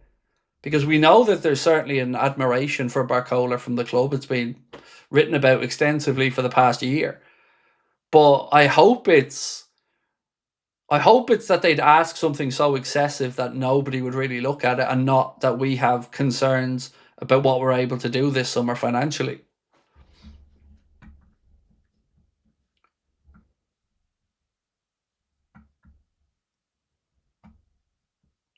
Isak's proven he can do it in the Prem with 2 20-goal plus seasons. Again, no one's doubting Isak's quality, but we're just asking, I guess, look, when this happens, people always think I'm having a pop at Isak or the player in question. It isn't the case. Um, it's kind of, the question's born out of two things. Somebody in the chat hypothetically mentioned it, and then what Carragher said as well before about a player who didn't really hit the ground running in year one, not really going on to become a club legend, or them being few and far between. So, look, nobody's denying Isak's quality. Of course, he's a really good footballer. But we also have that, the manager situation, and the fact that we don't look best set up to suit Isak, which made the whole thing even more confusing to me. Because if you look at what he was doing so well at Newcastle is, well, he had wingers that were understanding of his movements, where he wanted the ball. We don't have that. So it's always felt like it was a challenge for Isak to excel at Liverpool this year when he didn't have, I don't want to say the support system around him, but I don't think he had the players with the attributes that he was used to around him.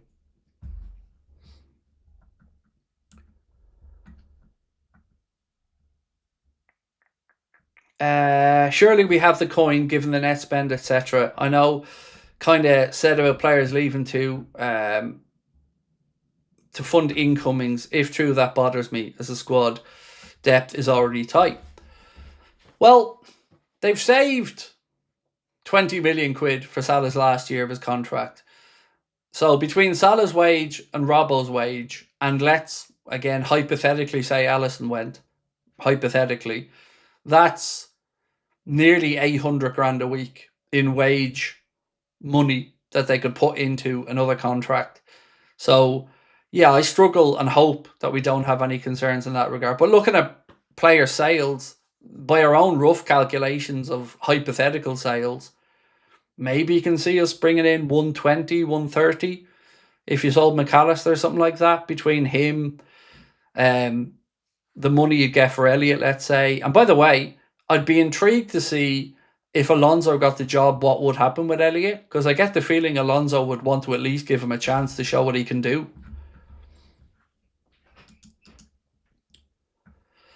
And who else is that we were talking about? Costas, that situation pisses me off. Like, how are we supposed to believe that we're improving ourselves by bringing in what was our third choice to promote him to our second choice? I struggle to see how that makes us stronger. And what happened if Kirke's got an injury? There's no way I'm believing that Costas is going to be good enough to help us keep challenging when he can't break into a poor Roma team or an average Roma team.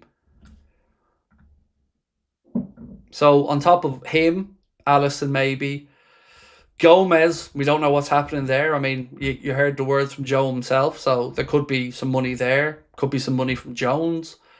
Could be some money from Maka. Maybe fringe players. But, there's not going to be one huge profile sale that's going to give us 150 million quid or anything. I just don't see that being this type of summer. The Light Work Live, thank you for becoming a member, my friend. Absolute legend. Right, we're up to nearly 900 votes on this poll, so I want to try and squeeze in the Wirtz one because I want to be a man of my word. So if you can really quickly vote on this one. As a hypothetical thought exercise, would you sell Isak if somebody threw 110 million quid on the table? Right, let's talk this one here. Isak has been named in Sweden's confirmed squad for this summer's World Cup. The club posted that earlier on. This from Empire of the Cop, they posted about the Alisson situation, said there is an expectation that Alisson Becker will return to the Liverpool squad in time for the match against Villa on Friday, having missed the last 2 months with a hamstring injury. But there's also some reports that say maybe they're going to wait to be uber cautious and play him for the last game of the season. Cave Solacol on Sky said, it's an open secret that Xabi Alonso's dream job is to manage Liverpool Football Club. Make that dream happen, lads. Make it happen. Craig Rio won a couple of awards tonight. Yeah, sorry, I'd seen somebody in the chat post that about young breakthrough player or something. And look, anything that young man gets, he deserves. And I'm so excited for his future at the club. Can't wait to see more of Rio next season. And can't wait to see how he finishes this season.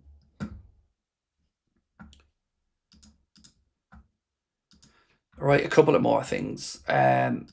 So on the Lamine Kamara stuff, just in case you weren't with us earlier, Team Talk and Graham Bailey said Lamine Kamara is emerging as one of Newcastle United's leading midfield targets ahead of the summer transfer window. And Team Talk can reveal that there's a growing belief that the quality Monaco star is destined to move to St James's Park this summer. No one's saying we sell Isak. Again, Jesus, I feel like this is why I sort of regret doing these polls when people suggest things. We're not trying to sell Isak. Don't worry. Somebody asked the question in the chat as a hypothetical, and rather than have 500 answers whizzing up and down the screen, I thought I'd just chuck it in a poll and we'll see what happens. I'm going to do the same now about Verts because that was something else that was requested. I'm not at all trying to say we sell Verts. Right, 30 more to go, 29 more to go. Also, on the poll, or excuse me, on the petition, if you haven't signed it yet, I've just put it into the chat again, if you'd like to put your name to it. If you don't, of course, no probs either. The petition is up until Friday at midnight. Let's check in now where it's currently at.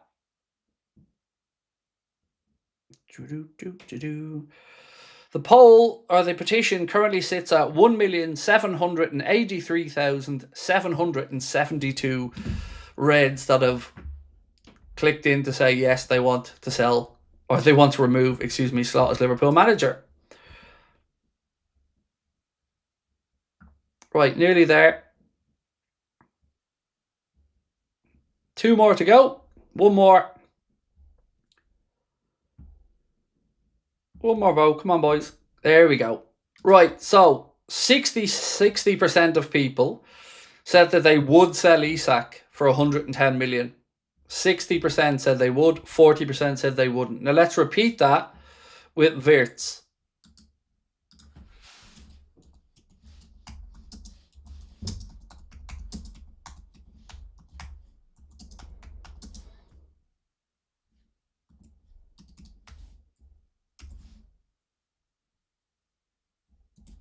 So, would you sell Wirtz for £110 million?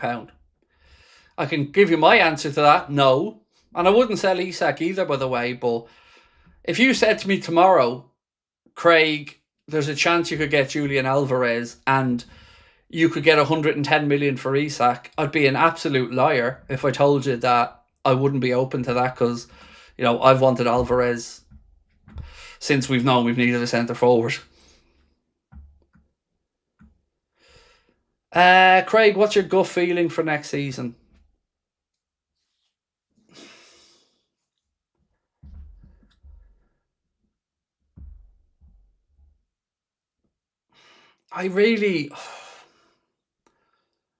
If I'm to give the club the benefit of the doubt in doing proper end of season assessments, I think he goes because I don't think you can come to any other conclusion. But I have to also acknowledge that they could just double down and back themselves to have had the right guy. But I absolutely promise you, there isn't even 5% of me that thinks he won't have been sacked by November. And it will set us back. And I think if you've any doubts about him internally whatsoever, I think move on because you've got a ready-made win in Alonso for the fan base there. A manager who will absolutely improve some of the players, get the fan base back on board and get the goodwill back for next season. Nobody wants to go into next season and hear the groans and frustrations inside Anfield. We need that to become a fortress again. We need the fear factor back. And teams aren't going to fear playing Arne Slot's Liverpool. They just aren't. And fans, like I've said multiple times, just can't connect with them. I've never had a season where I've heard the words, I feel disconnected from my club, from so many people. In the 8 years I've been doing this. This season, a flood of it. That disconnection. And it's crazy. We should never feel that.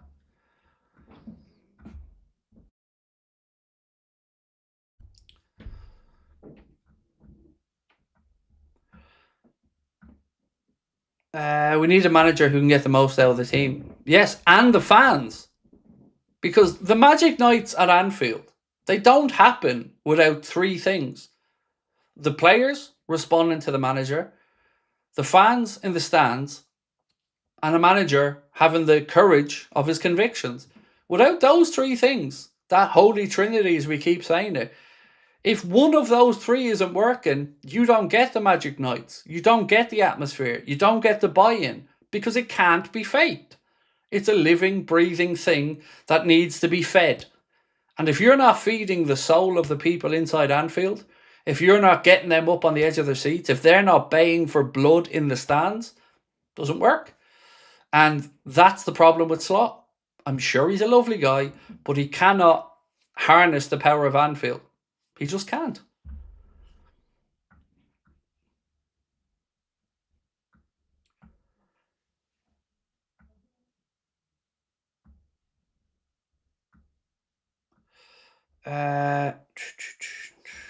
Selling Verts will be worse than prematurely selling Diaz. I absolutely have zero desire to see Verts leave Liverpool. I am adamant he can still win a Ballon d'Or, and I'm adamant that he'll be a huge success. I've no doubts, zero. I'm not frustrated, but I would have liked to have seen a bit more this season, but I do understand. He's coming from a new league. He's coming into a new environment. You know, physically, he's still maturing a bit. So I have plenty of patience for Verts. I'm only doing it because I promised somebody in the chat that I would show the same energy towards their question as I did to somebody else. Chad said, hey Craig, is Diamonde a possibility? The thought of Leone, Xhaka, Verts, Ekitike, Isak, Rio and Diamonde gives me the tickles. Yes, he is. There's a couple of things at play here. Leipzig want to sign him to a new deal with a release clause that kicks in a year down the line. Liverpool, of course, are interested, as are Paris Saint-Germain and many other clubs. But I just don't know. I don't know if the price tag is justified yet. Now, is it worth taking a risk on it? Maybe. But we're trying to second guess here what Liverpool are going to do. And I don't know. I'd like to think he's in the mix. He should be. I'd like to think that, you know, you could have that conversation and get him in. But we know that Liverpool, and I think it was Dr. Ian Graham before, said that ideally Liverpool want a player to have had a career before their Liverpool career. And I can look at Barcola and think, okay, he's kind of had that. But I think, was it Leganes in the second division of Spain before Leipzig for Diamonde? And one really, really good season there. But it's a tough one to gauge because we've seen Barcola do it in the Champions League, do it with the French national team, do it with PSG. We know he's been really well coached by a really good manager. So, yeah, I don't know. Like, I'd love Yan Diamonde. I'd love him. But I have to say, £85 million or €100 million does feel like that's a bit of a high price. Malty said, I think Flo could leave if things don't change. So even looking at it from that perspective, Malty, right? Imagine now you're Verts and you've had a tricky first season with Liverpool. And the manager hasn't been able to get it moving. And then you hear that your old gaffer, club legend, could be coming in. That would be, yeah, he'd be buzzing for that. Him and Frimpong would be over the moon, as would Liverpool fans. And as I said, it just feels like this is an easy win for the club. And I don't know why they're working so hard to not take the easy win.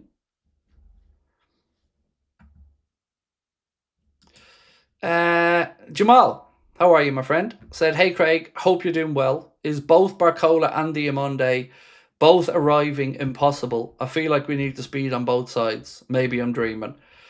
I do think it feels a little bit unlikely. I mean, I'd love it. Dare say, mate, most of us would. But, you know, we do have to acknowledge the Rio pathway as well. Like, that has to be there. So somebody said this to me, Jamal, last week, or posted it maybe somewhere, and I can't get it out of my head. Sign both of them, BARCOLA and Diamande. When Hugh goes back, then sell Cody Gakpo. And as shitty as that sounds, I can't get it out of my head because I wouldn't be in the least bit upset about it. You know, to see that Bayern Munich are looking at maybe bringing in Anthony Gordon to compete with Diaz and their other wingers, that's strength in depth. Now look at PSG and their strength in depth in wide areas as well. You know, we need to have at least two really tricky, pacey, direct wingers. But again, I don't know what's going to happen with the manager. So if you're coming in late, I want to go back over what Chris Williams has said today because it's really important. And it's important because it shows you that, one, we're not spoofers on here, and that what we told you 6-8 weeks ago about Liverpool making contact with Alonso's camp is true. And that's been at least backed up by a journalist today. And let me just read through initially why I'm bringing up Chris Williams. I want to show you what he said about how journalists are treated when they cover Liverpool Football Club, and then we'll go back and tie it in to the situation with Xabi Alonso, because there is crossover. So this was a post that he put up, I think maybe 6-8 weeks ago. He said, if I was covering Liverpool still professionally, because Chris Williams was a professional journalist, if I was covering Liverpool still professionally, I wouldn't give two shits what the club say, referencing unfair comments, little moans via WhatsApp, and passive-aggressive messaging. I'd be speaking the absolute truth, regardless of any line they'd like taking. It's a very much aren't allowed place, is like North Korea at times, feel sorry for those who want to say things but can't because they need to make a living, and that means behave. Want to know why there was 3,000 ticket returns for the game? This is your answer. It's got nothing to do with Mother's Day or Boxing Day, traditionally would be the same. It's the garbage that's served up on the pitch. Fans vote with their feet, and time is up for one person. The squad are playing awful football. This squad is not awful. Big difference in the two. And he's right. And I've said that to you this year. We don't have poor players. We have a poor coach. So as he said, the squad are playing awful football. The squad is not awful. Big difference in the two. Somebody needs to come in and do more than just extended gym sessions and stop-start 20-minute sessions on the grass. Klopp was guilty of too much, but Slot is Raymond Verheyen levels of rest, meaning too much in the opposite direction. Remember this, when Slot does eventually leave, players, either directly or indirectly, via reports, will comment on how the intensity is back in training, that they train more now and again, and more importantly, enjoy training again. Now, I'm bringing that up because I need to show you that Chris Williams has spoken out this season about the situation and the double speak from the club. Now I want to tie it in to his post today on the situation with Alonso. And he posted this: player agent tittle tattle, or gossip as it's called, as far back as March, that Alonso had supposedly been offered an incentive by Liverpool to not consider his options until the summer, which seems very at odds with the news last night and this morning. Again, pointing to the fact that what's been said over and over again doesn't really line up with what's happening behind the scenes. So, up to you what you think from that. And again, like we've said, if they're so adamant he's the guy, why haven't they given him a deal? And we can only keep repeating that, because that makes it all go away. And trying to be fair about this, if I'm Arne Slot right now, or you're Arne Slot, are you going to want to hear publicly all the time that they're backing you, and then go into your last season without any certainty over your future? You're going to want a contract. Your agent's going to want to get you a contract. You're going to want the club to publicly show that the backing they've been briefing people all year that they have for you is actually true. And think of it another way. Let's say they do succeed. And Slot comes in and does really well. Well, the contract's going to get infinitely more expensive for the club then as well. So again, the business heads here seem to not be joining the dots. And we just can't ignore the fact that we've gone so far away from what we were pitched to what we're seeing now. And like Melissa Reddy said in her piece, she wrote, while there are doubts about Xabi Alonso's coaching ceiling, as he's in the embryonic stages of his career and is not just a slam dunk, is part of the issue also the popularity he would automatically command. And why does she say that? Well, she says that because, of course, she's asking, is that a problem for Hughes and Edwards and FSG? That a manager or a coach would come in and immediately command all that love and respect from the fans. So she's posing the question, which is a roundabout way of saying what we're all saying. Is this hubris from them? Is it a power thing? Because any club looking to appoint a head coach would dream of an immediate connection, would dream of an announcement that has fans on board straight away. And our club are working actively against themselves from having that. Why? Why are they afraid of it? Why can't we have another coach that we all want to go on a journey with, that understands the club, that we can buy into, that we can feel a part of? Why is that a bad thing? It's only a bad thing if you're so insecure that you're worried that this person might be able to wrestle you away or wrestle control away from you. Why are you worried about that? It all feels very insincere. Ben said Edwards has some weird inferiority complex. I look, it's hard for us to know because we don't know Michael Edwards. We never hear from the fecker. We don't know anything about him. But I just don't know why you would not want somebody who's going to immediately be popular, and why that could potentially even be talked about as any type of a negative, unless you're so insecure in your own situation. But at that, we're still talking about Edwards and Hughes having 1 year to go on their own deals. So they're going to fuck off anyway.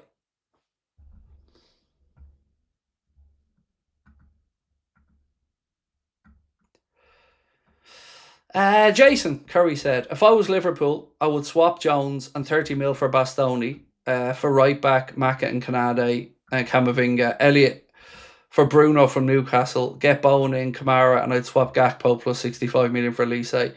Well, Bayern, I don't think will do a deal on Elise at the minute, but I'd absolutely take it, what you've suggested. Bastoni, if we're playing with a back three, I think yes, but if we're going with a back four, I don't think he'd be a good fit. Bruno Guimaraes is an interesting one. Personally, I'd rather Sandro Tonali if you were looking at Newcastle than him. But I don't know, could we go through another summer of back and forth with Newcastle? D-Magil said FSG is making a bad move not securing Alonso. I agree, but I also don't think it's true that there's no interest in him. Like we said with Chris Williams' bit, the talk's been... People inside football circles have been talking about this for a couple of months, which is why I brought it up to you guys 2 months ago. That I said the direction of travel that we're hearing is that the club are reaching out to Alonso, and if Slot gets fired, that looks to be the direction they're going in. Now, that's been denied left, right and centre by everybody until, again, Chris Williams stepped up and said, yeah, that's basically been spoken about in these circles as being a situation that's happened. Ozempic, how's your experience? So for me, I'm on Wegovy, similar type of drug. How's my experience?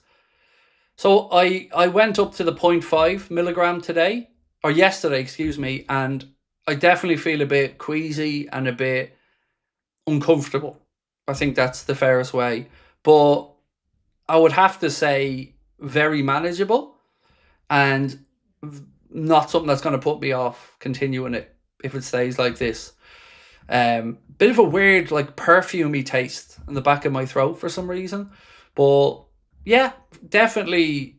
I've lost £11 so far in the first 3.5 weeks. Long way to go, but I'm definitely gonna carry on. But I was scared it would be a lot worse. I was scared that I'd have vomiting and stuff like that, and a bit of discomfort I can take. I really have this thing about hating vomiting. I just hate that whole sensation. So I was really scared that I was gonna, be somebody that unfortunately feels sick. But so far so good. Right, did I miss a super chat? 1 second. Where is Oliver's one? I think I did read it out, but let me just double check it. This one. How can Liverpool let Alonso go to Chelsea? Well, honestly, Oliver, I don't think they are just going to let him, but I also don't think it's the right move for Alonso, pushing aside our own want for him. I just think after what Madrid, you need some clarity, and you need to go into a club that's a bit less of a mess than Chelsea. So I just don't think it'd be the right move for him.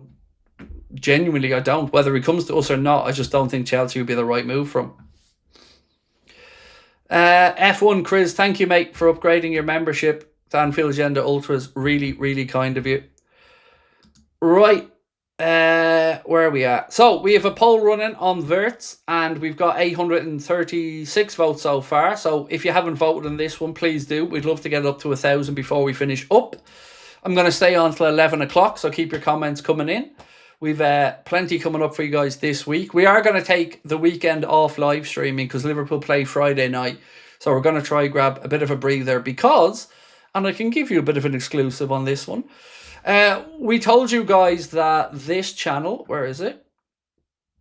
This one is going to become Anfield Agenda Extra. So the Anfield Agenda Clips channel is going to be repurposed because we're bringing in a couple of new faces, and we're going to be putting out more content, and we're going to be putting out variations of content from different people with different perspectives. So if you haven't, please do subscribe to the Anfield Agenda Clips channel because it's going to be a big part of our output next season. We've got 2 people coming in to make some more content with us. I just got off a call with one of them. Myself and Connor were on a call with one of them just before I came on to stream. I'm really excited about that. We're going to have a local Liverpool voice on the channel. So that'll be coming up on the Anfield Agenda Extra channel for next season, as well as a semi-familiar face, or at least somebody you'll recognise as well as having done a couple of bits with us in the past. So we're really excited about that for next season. Yeah, we want to just bring you guys more variations, some different styles of content, some different perspectives, and we're going to try and do that over the course of the next season. So if you can do us that favour, subscribe to the Clips channel. It will become Anfield Agenda Extra, but we're making quite a big investment into this, and we're also in talks for something else that I can't talk about yet because we haven't finalised it yet. But watch this space. And then, of course, all of this on top of the fact we'll be moving into the studio in June as well, and green screen will be gone for me, and I'll be in a real studio setup for next season. Reformed said, I don't need a Klopp regen or a perfect manager, just get Slot out. I have questions about Alonso defensively, but I have the same for all other link candidates. I prefer Alonso over Nagelsmann.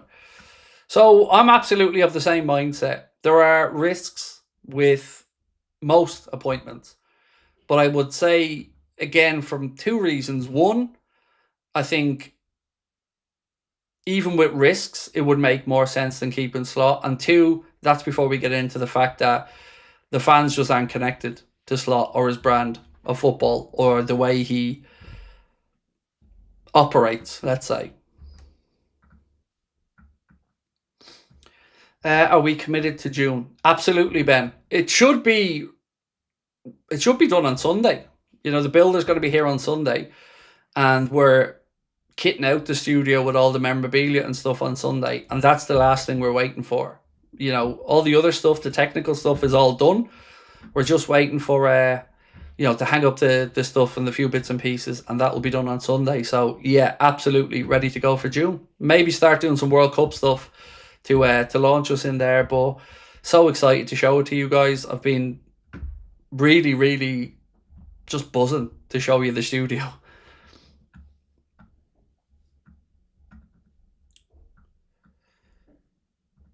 Congrats, man. Should be fun. Thank you. Yeah, there's so many cool little things that we're going to be able to do. Just a space to make different types of content as well. Whether we need to do it just as me, bring somebody else in, stand up doing some stuff. We've got loads of different options. I hope to do some little bits of darts and a few other things as well. But yeah, I just want to show you because it's all because of you. Without your support, without you guys frequenting the channel, showing us the support you do, we wouldn't be able to do it. And this has been something we've wanted to do for years, but never been in a position to do. And then we, took the plunge over the last few months, and yeah, scary, but exciting. The arcade machine, I think I've showed you that arrived. I'm going to show it to you just in case you haven't seen it, because it's so cool. Bear with me. Oh, actually, I want to show you our friends at the Collector's Corner. They just did a sitting today with Francesco Totti, and it is up on the Collector's Corner website. I bought myself a signed Totti picture, which I think is awesome.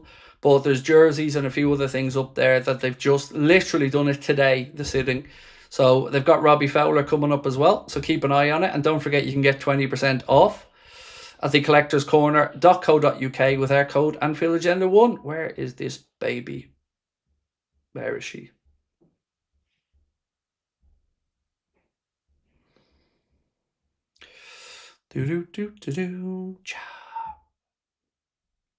That's mad that I don't actually have it. Huh. Yeah, I don't even have a picture of the arcade machine. Sorry. I thought I still had it here. Sorry, my bad. I guess we'll have to wait to show you. Right, we're nearly at 1,000 on the vote. We need 39 more votes. So if you can, please do vote on that one for us. Where are we at?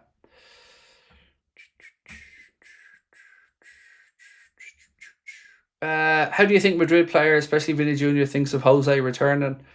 Yeah, it feels weird, doesn't it? The guy who stuck up for the guy who did the racist thing against the Madrid player is now coming in to try to galvanise the dressing room in Madrid. It all feels very weird. I don't know. I think maybe Perez just thinking I need somebody to get in here and at least get these guys on the same page. Maybe he thinks he's going to be an Ancelotti type father figure to the lads who can just get them playing together. I don't know. But yeah, Madrid's been a mess this year.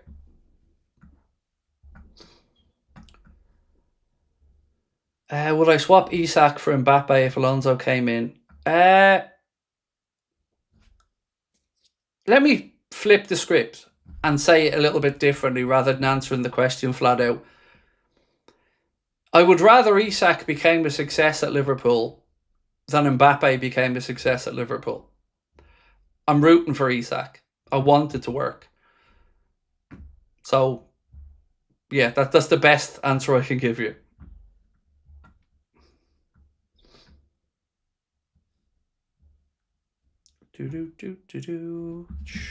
Someone said they sent me the arcade machine in Discord. Cool. Let me just check on my phone. I don't understand how I don't have it. Right, 1 sec. Discord.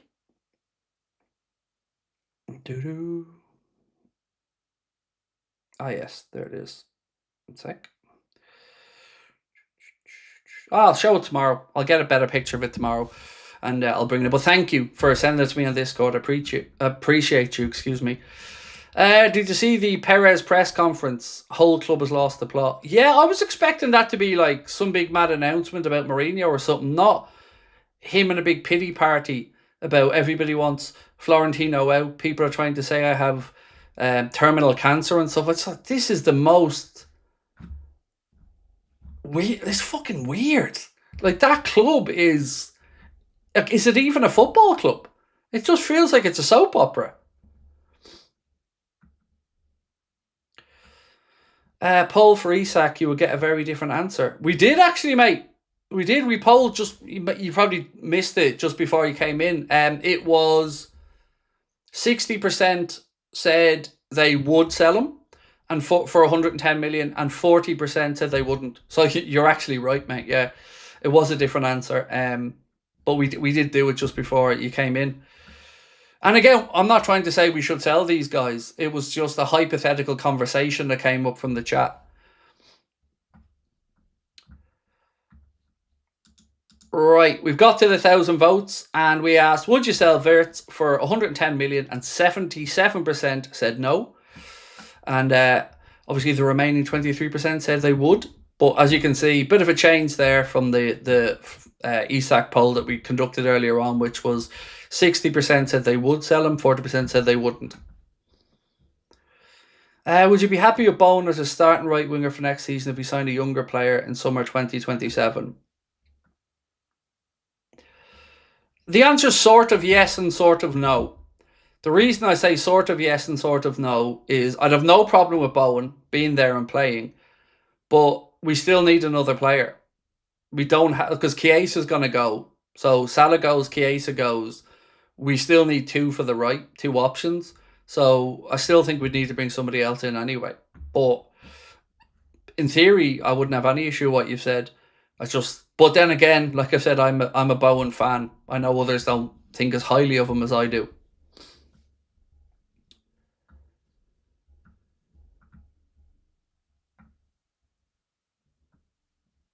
Would you rather have Arne Slot or Brendan Rodgers managing us next season? Oh, Jesus, mate. Oh, God, you've got me there.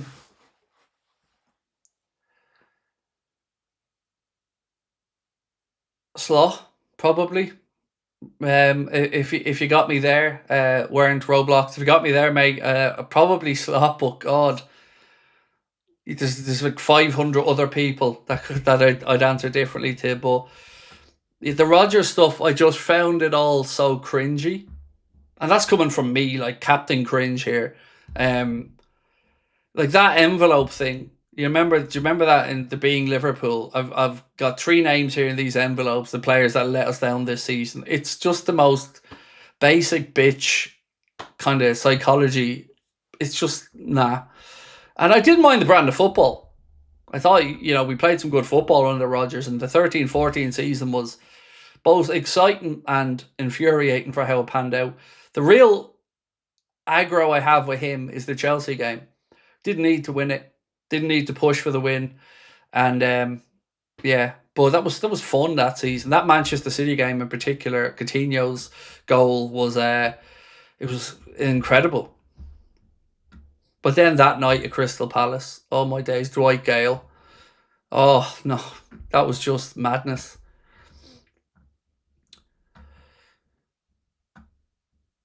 I'm dying here. Slot being forced down our throats is killing me, said Woody. I get you, man. It's not ideal at all.